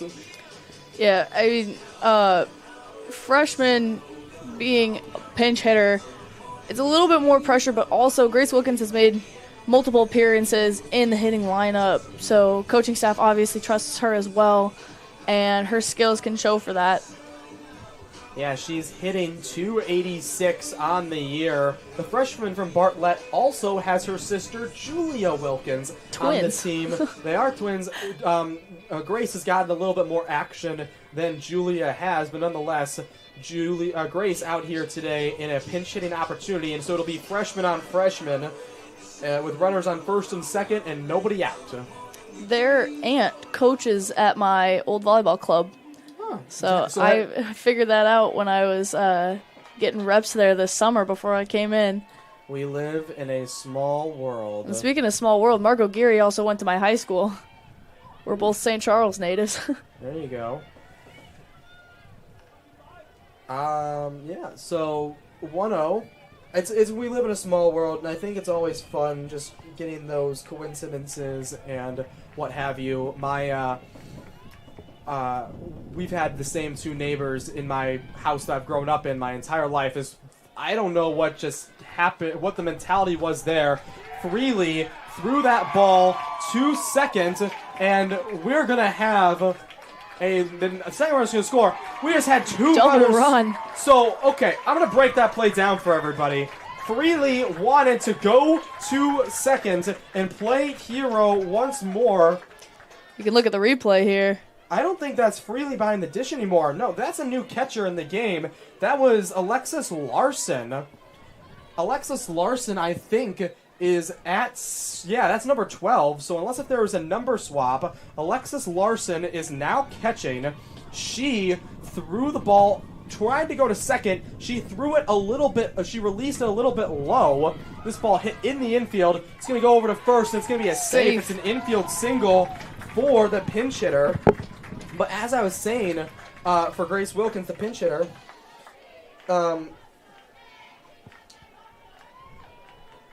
that ball, she kind of spiked it a little bit on her throw. Kind of hit the floor a little bit. Yeah, she hit the turf, and so it resulted in her not being able to hit it into the gap, and so the ball went to the left of the shortstop, who was already over to second to cover for the throw that was supposed to be there, and that resulted in the first 2 runner advancements, and then a bad throw to third got the second runner to score. And now after all that, we have a runner on first, nobody out, 2 runs for Post. Post is 1 for 2 today with a stolen base and a single. And now a 3-run lead for the Titans, where it was only a 1-run lead before that. And now we are going to have a mound meeting. I mean, you need to do a lot of calming down after Alexis Larson, the junior from Jessup, Iowa, who's been having a great season. After the error by her, that resulted in 2 runs. We had a 1-run game just moments ago, and within one throw, we have a 7-4 game.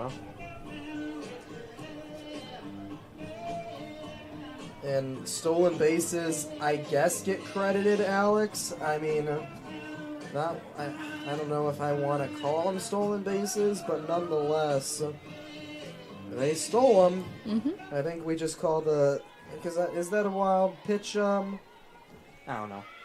But it's a weird, because I don't count a stolen base on one that, goes into the outfield and then another errant throw. But, so I guess those are error advancements. I guess that's what we call it. So that means that Beckman got first, second, third, and home all on errors. If that's the way we play it. No, she got second because of the single from Corey. So she got 3 of her 4 bases on errors, and same with Corey, getting 3 of her bases on errors. As 2-1 count for Post. Speaking of errors, if you're looking at game stats from here, Wartburg with 6 errors, Illinois Wesleyan with 0. And errors can answer a game. And that was a great attempt there out at shortstop by Hassel. But nonetheless, it is a perfectly placed ball and a single for Post, her second of the day. And so Annika Brown, the second baseman, she walked her first time through the lineup, yet scored a run on a stolen home plate.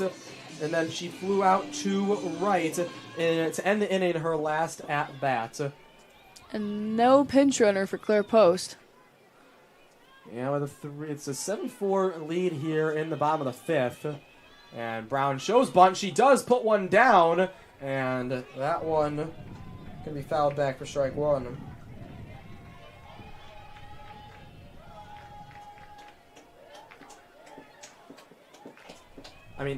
This inning has not been to the fault of Frost in the circle. Yes, at the end of the day, she put some runners on base, but she's been pitching phenomenally as this one goes foul. Third baseman there in Wells waited for that one just an inch out past the white line. But, as I was talking about, you can't really blame Hallie Frost for the way this inning has gone. However, she's still got to get back into this one and stop and not allow the ball to go into play. At the very least, that's what you got to do when you have an inning go the way it has been. An 0-2 pitch, got to go outside. Instead, that one a little bit too close, and it's fouled away. If I'm Haley Frost, I'm trying to throw it outside, or I'm trying to just to try and make a chase and get out of this inning. You don't even have it out. You got to get... I guess you could throw it down the middle to try and get a double play, but it's not like you really want to be testing Annika Brown. She's hitting 160 on the year, but she's been putting the ball in play. Hits this one hard. Popped right up to short. and that's out number 1. So that's what you are hoping for if you are Wartburg. However, on the flip side, you go back to the top of the lineup in Melgazo. You've also still got a runner on first and second. Right. I mean, you're not out of the waters anywhere near it just yet, but you've got one out, at least to your name. A double play gets you out of the jam, and then at the end of the day, you're back at the top of the order. Melgazo hits it hard, past the third baseman, off the shortstop's glove in Hassel, and she's going to stand at first. I mean, you can call that a single, you can call that an error, whatever you'd like. Nonetheless, bases are loaded. They are going to call it a error on Hassel. Loaded bases, and we got Jen Kuhn up to bat. Best case scenario for Wesleyan. You wish, if you were Wartburg, that there was a base to give for the hot-hitting Jen Kuhn. I mean, almost smashing 700 in the last week, but you can't do that, and she hits this one far into right field, and it's a sac fly. Will the run score? No throw contestation at home, so the sac fly gets out number 2, but run number 8 to score. The lead is now doubled for the Titans. Now batting number 11, Casey Westmiller. So Wiz Miller is up to the plate. She's done everything. She's gotten a walk, a strikeout, and a double. Standing in front of the dish, and a stolen base attempt for there, and we are going to have some more runs. That one, the throw wasn't off, but on the glove. It hit the glove and went into the outfield, and run number 9 scores in post. And that's a clear stolen base for post, but a little bit of a different situation out there in the outfield. It's going to be another error. Casey Westmiller batting, and we got Melgazo on second.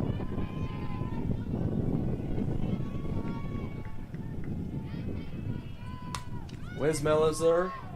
Foul ball. So that's the first pitch she's seen in the at-bat. So it's an 0-1 count for her. Again, she's got the RBI double that started this game off for the hitting-wise for Wesleyan. But, I mean, she's somebody who you hit in front of you hit behind Jen Kuhn. It's hard to it's hard to do that, especially with the reputation that Jen Kuhn's been having all of her career and this season. But you look at Casey Westmiller, the junior from Bloomington. She's been hitting a career 357, season second high behind Kuhn, 242 this year. But also, she's got first team All CCIW in her sophomore campaign, a second team in her freshman campaign, and she was on the NFCA third All Region team in 2024. Somebody who you know and you have confidence in, and that's just what Coach Prager is going over and saying to her is just, hey, lock back in, you're good, keep fouling them away and keep just hitting them, and keep making contact.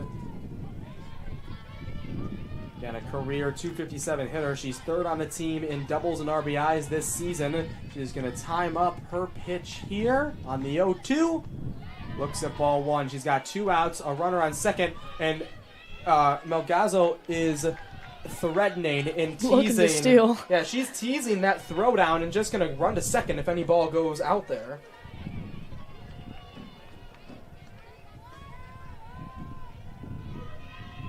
So Westmiller has a 1-2, 2 outs, runner on second, timing it up, and swings through strike 3.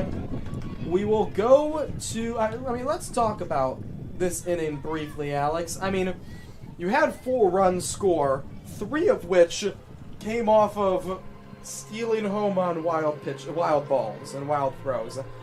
If you're Wartburg and you've had a second catcher come in and you're continuing to make the fielding mistakes, what's kind of the mentality going now down double? You're not down more than double. You're down 5 now. You're down more than half your score, double your score. What's the mentality with just 2 innings left to play, hitting-wise? I mean, from an error standpoint, you really got to minimize those errors. Even with the catching switch up, Errors are still going to happen, especially going in kind of cold for the other catcher, but then also keeping in mind the amount of pressure that would be on that catcher, especially based on how the first couple innings went with those kinds of errors. Now the catcher has to be mindful and say, well, those errors were made in the first couple innings.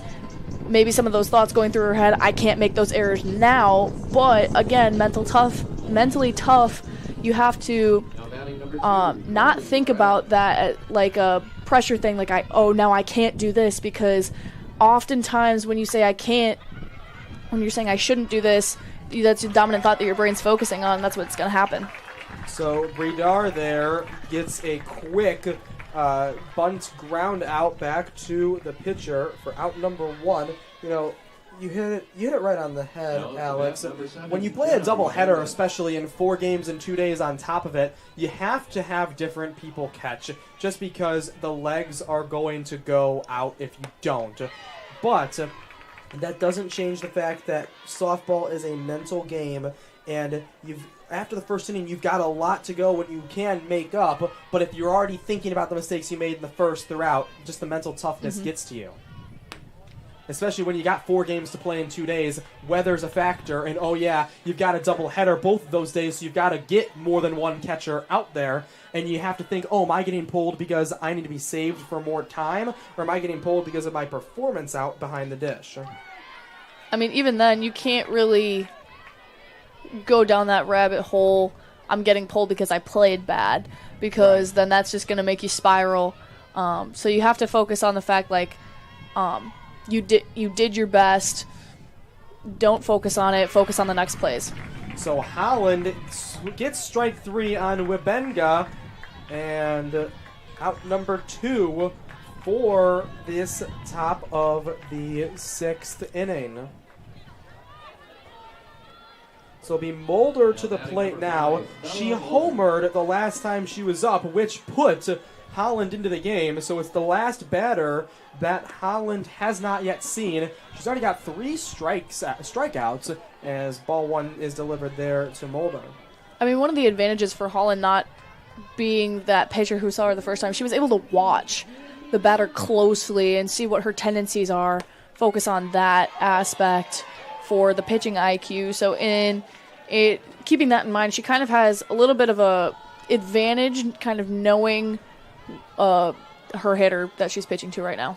After that second ball, Holland smiling ear to ear. There was no strikeouts for the first pitcher for Wesleyan in Serta, as that's strike 1 on the swing. There was no strikeouts in Serta's name. There's already been 3 swinging Ks for Holland, 1 each inning. Alex, she only has 4 on the season in 15 innings entering today. She's up to 18 innings, 7 Ks thanks to this performance. And on the 3-1, I'm not sure if she'll get a K in this at-bat, but she's going to keep trying. Again, on pace for 1 every inning. She's already got hers this inning, so who knows what's to come. And that's going to be ball 4. That's a walk.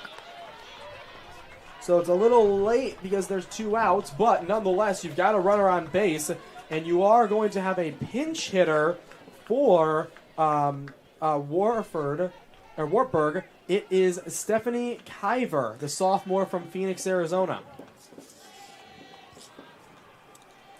So she hits in Wells Place.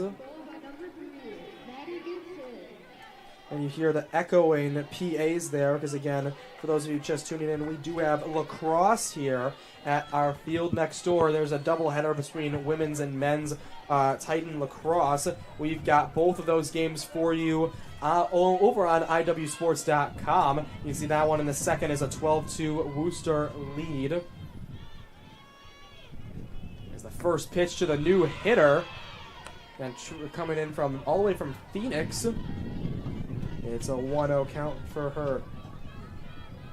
And we talked earlier on in the game about players who come from faraway places. Phoenix to Iowa, not really next door neighbors, Alex. Not by a lot. So it's the 2-0 for Kiver. The sophomore is hitting 148 on the season as she hits Foul that ball. one right to her dugout. That's, as a coach and as a teammate, you always wonder why they hit it to the dugout. Did they just go late on that pitch, or do they not like me or something? It's always that fun little joking debate you're going to give them when they come back in the dugout, especially when your team's got the high energy and the camaraderie. Mm-hmm. Especially Wesleyan, we've already seen it and we've talked about it, but Wartburg doesn't seem to have missed a step in their love for each other throughout the course of this long game. And that's another 3-1 count for Holland. Last 3-1 count. She walks the runner that's standing right on first base, and that one's called a strike 2. Guyver wasn't crazy about it, but nonetheless, she's got a full count.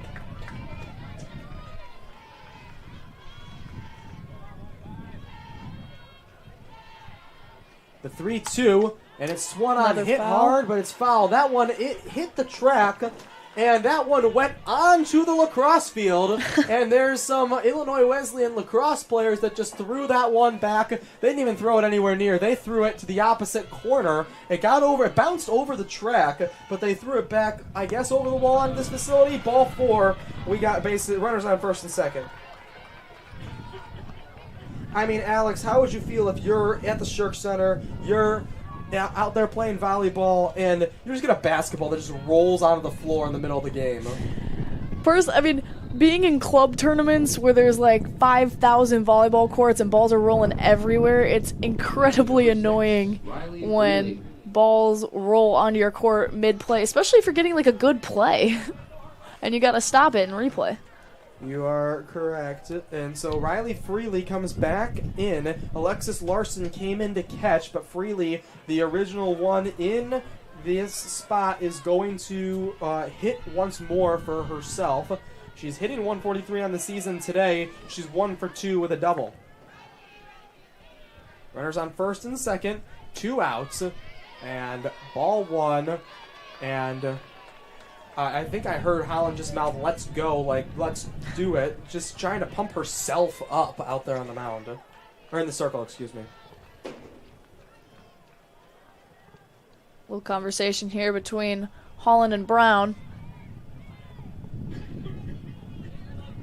Yeah, Brown, another sophomore, so the two of them, as both sophomores, probably, they have that same freshman blood last year, so they're used to each other, and it's a different kind of talk than a true veteran would be able to come over and give. But nonetheless, it's one that you can relate to out there in the circle, and it's one that you're just hoping powers you through, and the team hopes powers Holland through, and strike after the first ball, so it's a 2-1 now for Freely.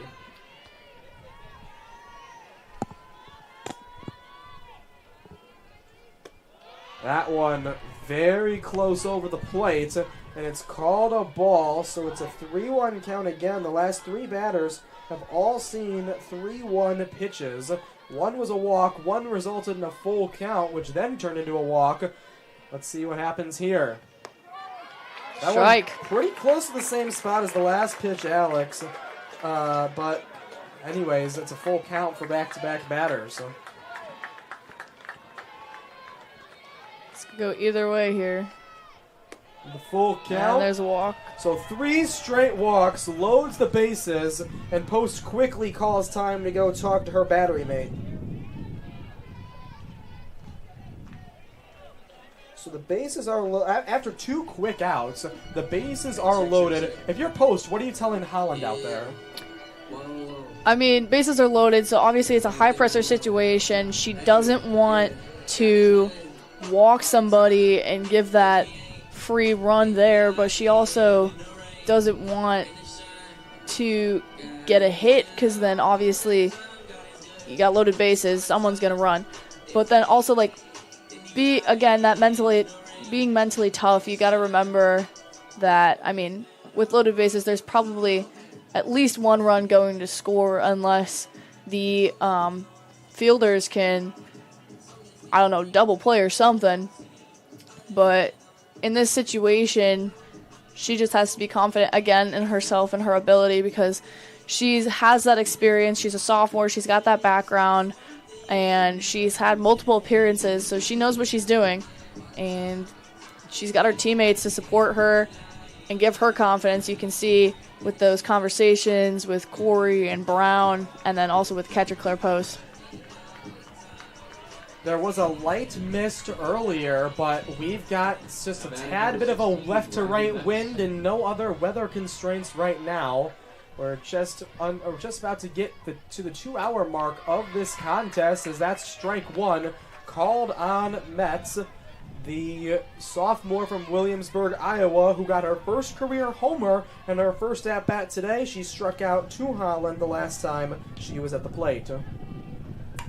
This one hit hard in the gap. It's going to score at least one. Wartburg's going to round for a second, and they're going to try for three. The bang play, and the post was not able to get the ball in her glove. It's a bases clearing double for the sophomore in Riley Metz.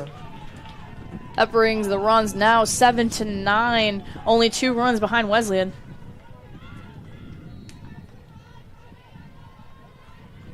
And so all that kind of talking in 2 pitches, it's out the window.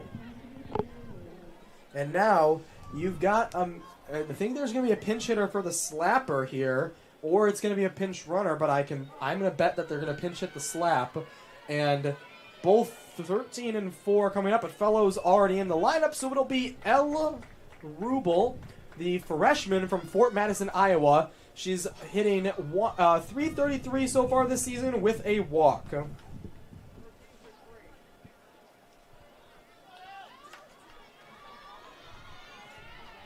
Pinch hitting number 13, Elle Rubel.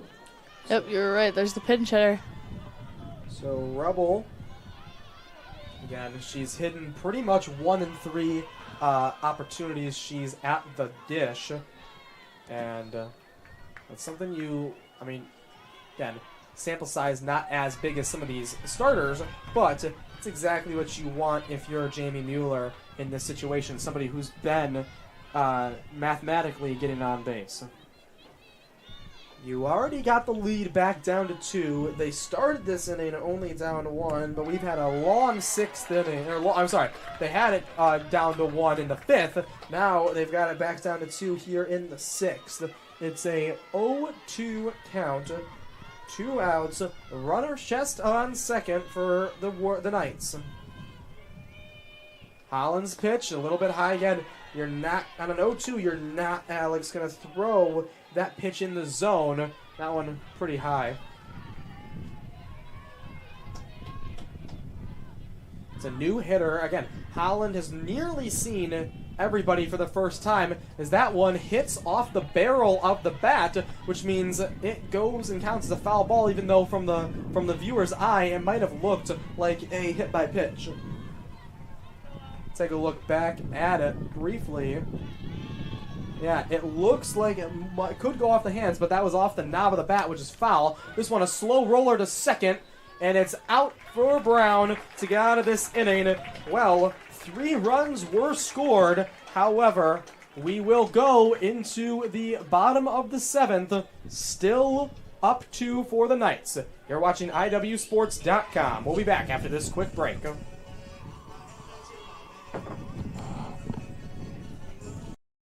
What is proven science? At Just Thrive, it's about best-in-class clinical research. It's about supplements that empower users to control their health. These are the elements that make up the foundation of Just Thrive.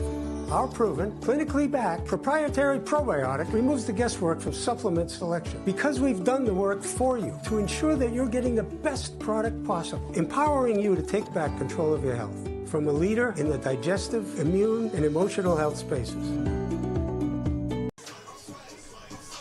Welcome back here in the bottom of the 6th.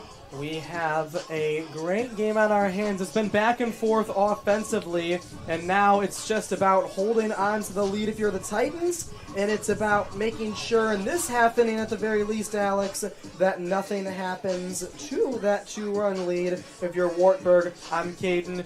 Next to me is Alex. Alex, kind of talk me through, if you're Pinter here, what's kind of the mentality when you get to the dish? I mean, Wesleyan still has a lead of 2 runs, so it's not like they're down and it's a I must get a hit situation, but you're still going to want to be aggressive and try to widen that gap even more. We're at the bottom of the 6th, so it's getting closer to the end of the game, so you just want to go for it here.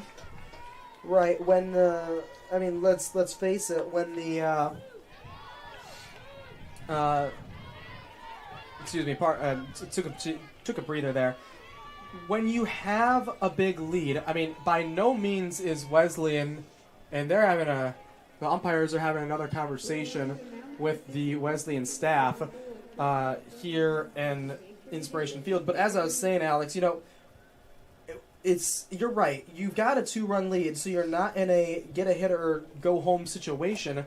And you, as the home team, you get to hit get one more at bat in the bottom of the 7th. However, with the way the offense has been for Wartburg, they had a 0 runs in the first 2, 1 in the 3rd, 1 in the 4th, 2 in the 5th, 3 in the 6th.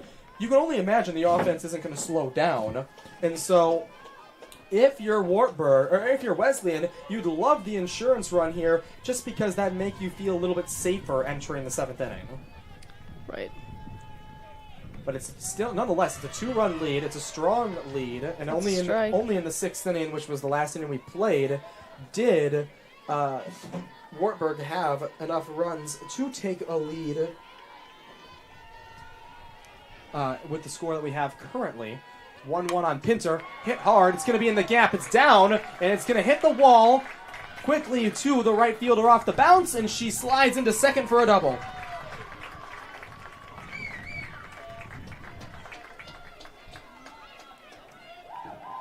And so Frost kind of just looking to her dugout, getting words of inspiration from her coaching staff, and we are going to have a pinch runner for Pinter. It is number 9, Riley McDaniel, the freshman from Orland Park, a Carl Sandburg alum. I have a lot of family, including my mother, who is graduates of Carl Sandburg. Oh, wow. So a lot of cousins out there in Orland and going to Sandburg. So Riley McDaniel over at second to run for Pinter. And now it's Beckman's turn. She has, I guess, I don't know if we want to call it 0 for 2 or 1 for 3. I call it an error that got her on the first time. She bunts into the catcher's glove. And did that go off the turf first? I thought it went straight into the glove. I guess they're going to call turf first, so it's an 0-1 count.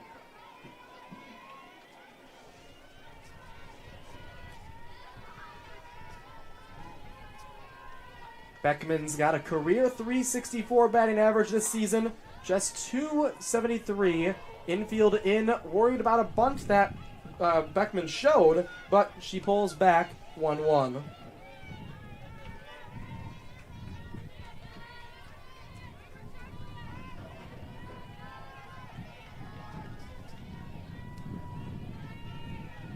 It's a 9-7 game. We've had a lot of offensive action, but they've been based off of rallies.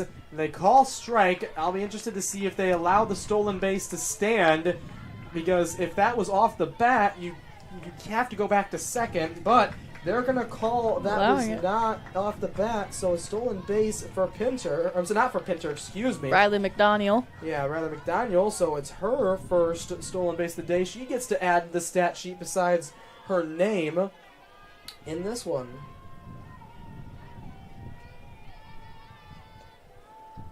This one slapped, and it's going to go straight back. I'm not sure if that landed in the stands or not, but it was right behind us here. Anyways, we'll do it again with a 1-2 count.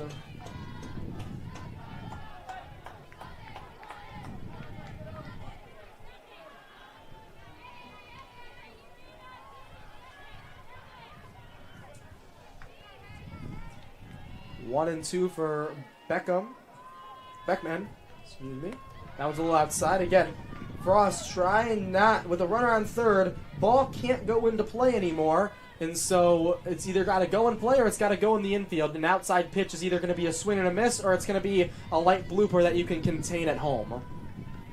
You can throw back easily. The infield is in. They're looking for that out at home. You don't want to let the lead get to 3. And it's strike 3 looking for Frost. Ava Corey now up to the bat. Riley McDaniel still on third. Yeah, McDaniel is close, very close to first, and home. And Ava Corey, the first baseman, 2 for 3 already today. Would love to make some magic happen and get the insurance run in. And now we got a meeting at the mound for Wartburg. Alex, we've had a long game, but we've had a lot of offense late. Our last 3 half innings have been 2 runs, 4 runs, 3 runs.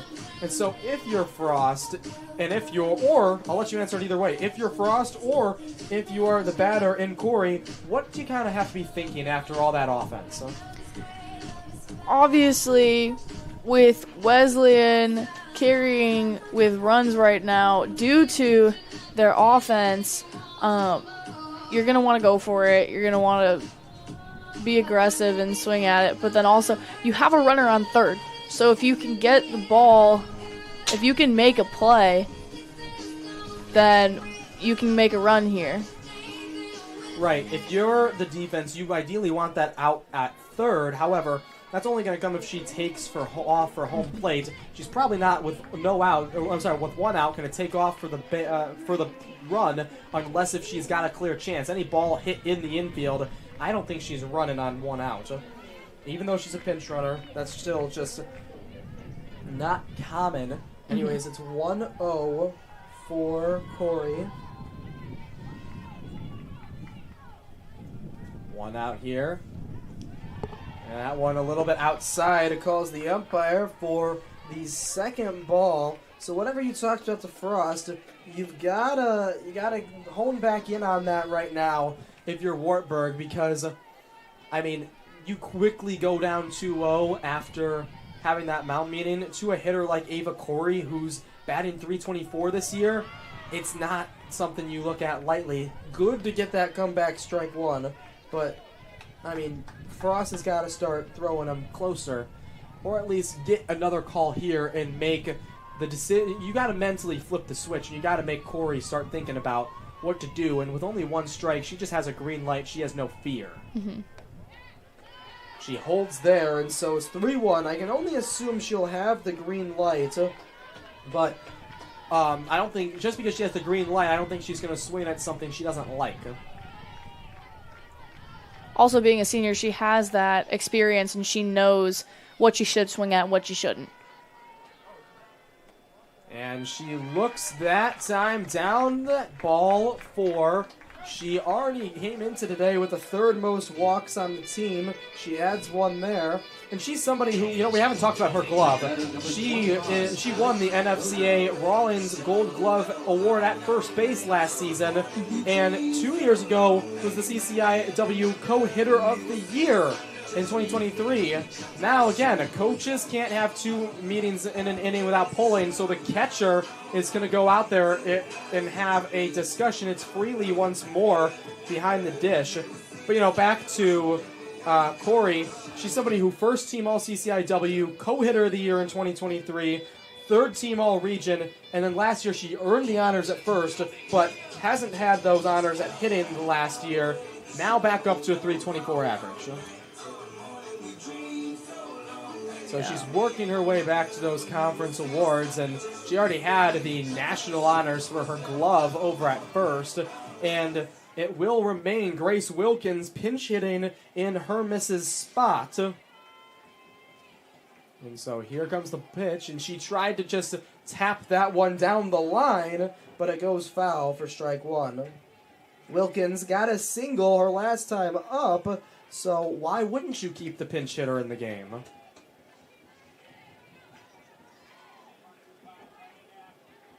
Runners on the corners. 1 out here. 9-7 game. Right back up the middle. Fielded by Frost. She looks at third. Then gets it over to first for the force out. And so now we've got runners on second and third with 2 outs for Annika Brown. We've got loaded bases here. We got one on first, second, and third. Are they calling that safe at first base? I think they are. I must have looked down. I thought that was an out. I don't know what happened there, but all right. We'll take it. I can't tell. Was that an error or was that is that marked as a hit? Let's go.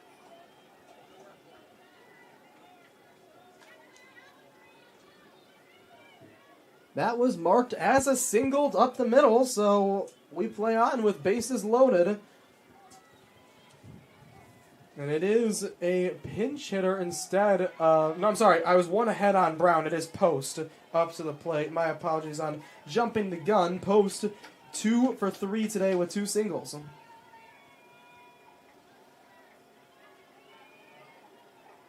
She's got a 1-1 count currently. Hits this one on the ground, and it goes right under the glove at short. It's going to just score 1, but nonetheless an RBI single for Post. McDaniel gets the run, making that 10-7 with a 3-run lead. And you still got loaded bases. Yeah, you know, you would have obviously loved to score more, but you get 1 extra insurance run, and you load the bases up for pinch hitter Jillian Bollard, the freshman from Roselle, Illinois. She's hitting just .077 this season, and she would love to get an opportunity right here to just put herself a little bit ahead. Number 21, Jillian Bollard.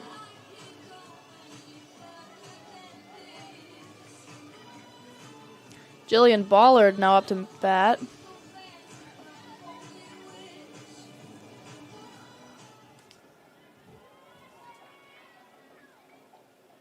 So bases loaded for Bollard. And she looks at ball number 1. After Bollard, it'll be the top of the lineup, and I can only assume that will remain the same. I don't think we'd have pinch hitters at the top just to get extra looks, especially with the state the game's at. Hard hit ball to third. They're going to go home for the force, but it was too hard of a throw, and so on the error, everybody advances a base, which means a run scores for the Titans. We've now got 11. It's 7-11 if you say it that way, but the real way to say it is 11-7 Illinois Wesleyan lead. There's a pinch runner. We got Annika Brown running for Bollard. Yeah, so Brown takes her spot back out there. Bollard did what she needed to do, and that's a confidence booster for her nonetheless. And so now you've got Milgazzo back in the leadoff spot, the left fielder slap hitter. Would just like to keep this rally going. It's the 3rd batter in a row who's seen bases loaded. She takes strike 1. It doesn't look like she's going to slap, at least on that pitch. She was either waiting for a strike to be thrown, or she's going to try and swing. She's got a single, a walk, a fly out, and a ground out. Doing a lot on the box sheet today. 1-1 here.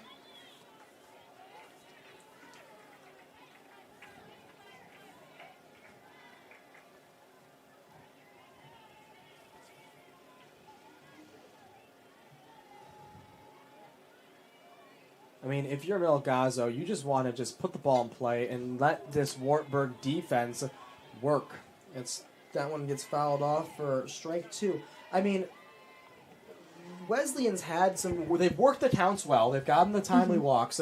They've had some hits, don't get me wrong, but they've been able to just putting the ball in play is what the key to this game has been for them. Because putting the ball in play has either allowed them to get on base on their own or allowed some errors from the Wartburg defense. So. Yeah, they've definitely been bailed out by a couple of the Wartburg errors, especially with catching and the field errors. But, I mean, Titans are certainly still keeping the ball in play, and we've still got loaded bases for the 3rd time. So So Melgazo sees Frost. Hard hit ball back to short. They're trying to get somebody for a double, and they're not able to get the runner at first in Brown. Nonetheless, a great hit by Melgazo. Just right place, right time for the line out for the shortstop in Hassel. Even though Melgazo wasn't able to make it to a base, that's still a smart decision from the runners on second and first, going to stay so that we don't get more outs. So now it's Jen Kuhn to the plate. She's 1-3 hitting today with the RBI, and a sac RBI in her last at-bat. She can't do a sac RBI this time around with bases loaded and 2 outs, but with those bases loaded, any safe play gets her some more runs batted in for the team leader. Timing this pitch up, and that's a strike. Gets called strike. 1-1. Yeah, evens the count. I mean, this is the 5th time through the lineup for Illinois Wesleyan.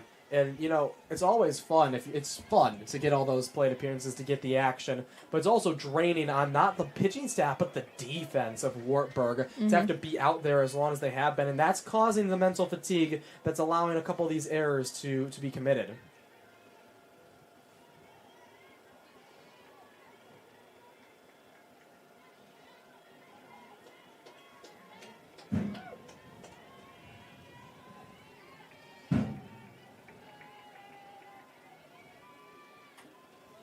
Foul ball? Yeah, just getting contact. I mean, Jen Kuhn hitting just under 600. You know she puts the ball in play a lot to make that stat possible. And doing so there, just getting bad on ball. At the end of the day, getting the ball in play is your best weapon, and especially in this game against Wartburg. Fouling that one back just shows her ability to stay alive in this one. Wind is looking like it's dying down a little bit than what it was before. As I say that, immediately the American flag looks like it's gustling. Earlier on in the game, though, those trees in the outfield and right center were rocking back and forth. They haven't been moving lately. Kuhn hits a hard ball. It's going to be foul, but is it caught? No, it's too far out of reach in left field for Fellows. I mean, in theory, the direction that the wind's blowing should help. That's probably what helps some of those balls for the home runs go over as far as they did. But also, hitting to the left should help some of those foul balls push inwards. I would say it definitely helps when you look at that center field home run, Alex. I mean, I don't see many go over that wall. I mean, deep center is the hardest spot to get. And then you talk about that kind of a wall being out there. As the catcher tries to check the runner at first, she had the biggest lead, but everybody stays. It's a 2-2 count now.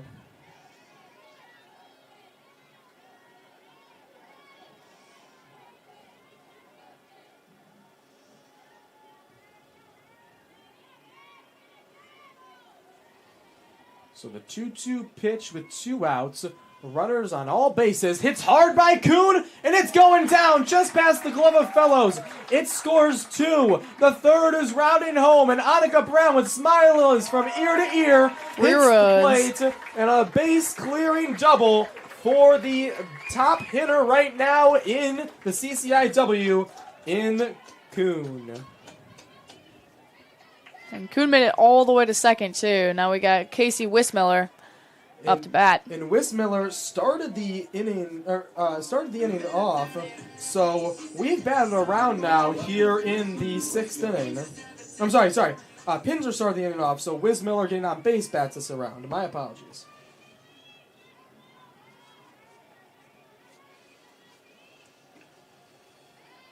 Yeah, that one's a little bit outside for Wismiller for strike 1.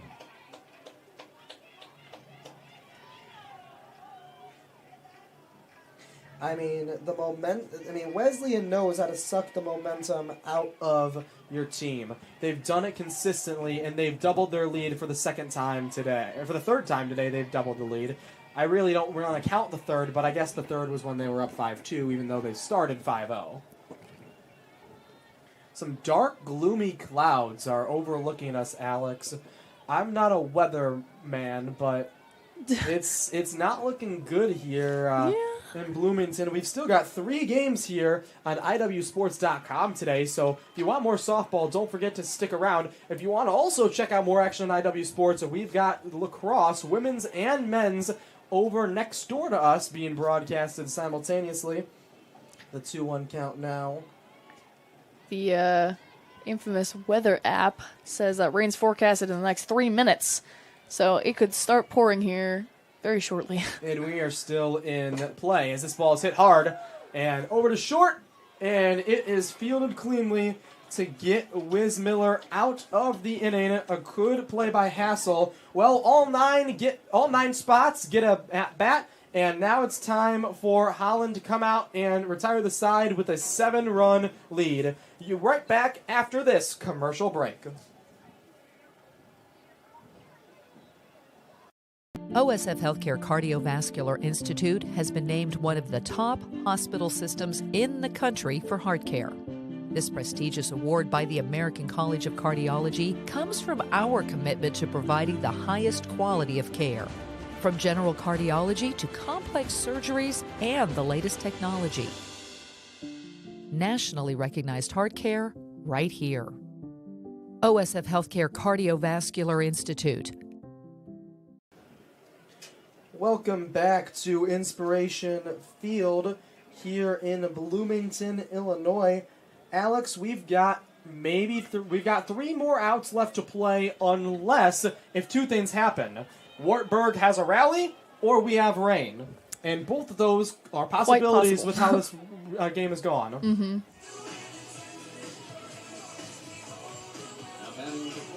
We had a pretty silent half inning for then a song to come on last second, but great choice anyways. Yeah, we did say in the top of the 7th, or in the 7th inning, we would start our walk-up song tier list, but I'm not sure if we're going to be or not as fellows.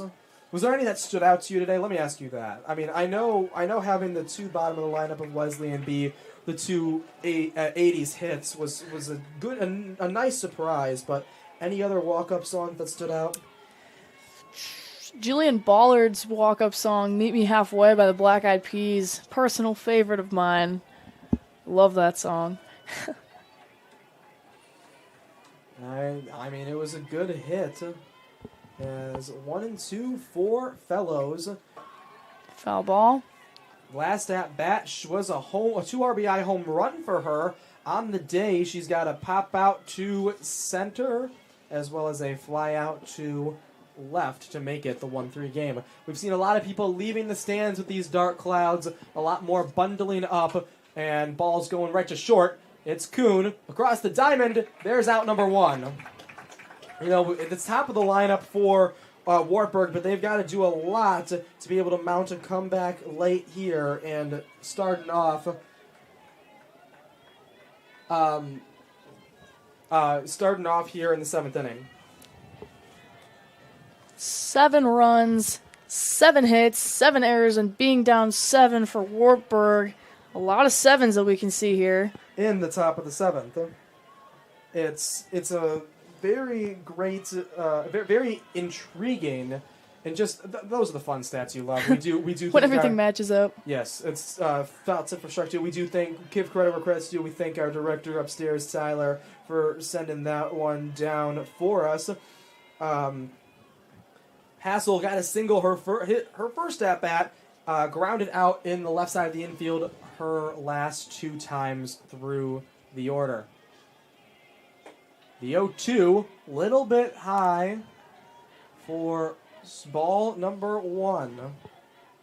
Looks like it might have started misting a little bit or raining out there.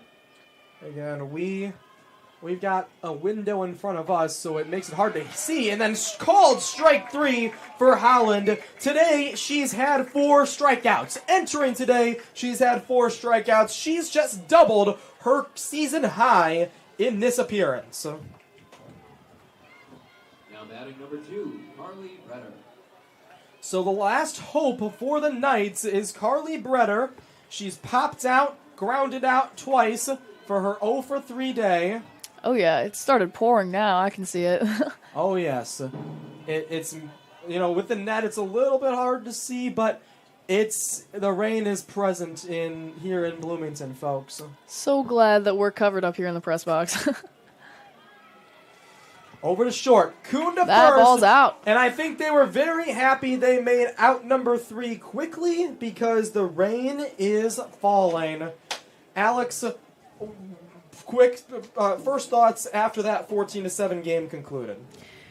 I think that, Wartburg, obviously, with as many home runs as they got, that's incredibly impressive.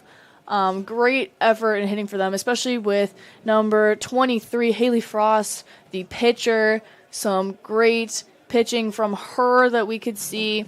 Also, from Illinois Wesleyan, at least, ending with a score of 14 runs to 7. Excellent fielding. They were able to make a lot of plays and very minimal errors. I don't really think they had any. If we look here, Illinois Wesleyan, no errors. Wartburg with 7. So that certainly, in any sports game, if you look at errors compared with both teams, the team with less errors has a higher chance of winning. And obviously we can see that here with the Titans taking this one. No, you are correct. The home run ball, really until that 6th inning, was the saving grace for Wartburg. Illinois Wesleyan has had, they were just hitting consistently throughout. Their bats were alive all throughout the afternoon, or early morning and afternoon, and it led to the 15-7 win. 14-7 win. 15-7 was the hitting difference. Matching nearly perfection in hits and in runs. Wartburg, as we said, the 7-7-7 combo in 7 innings. We have one more quick round of messages for you before we close things out here on IWSports.com.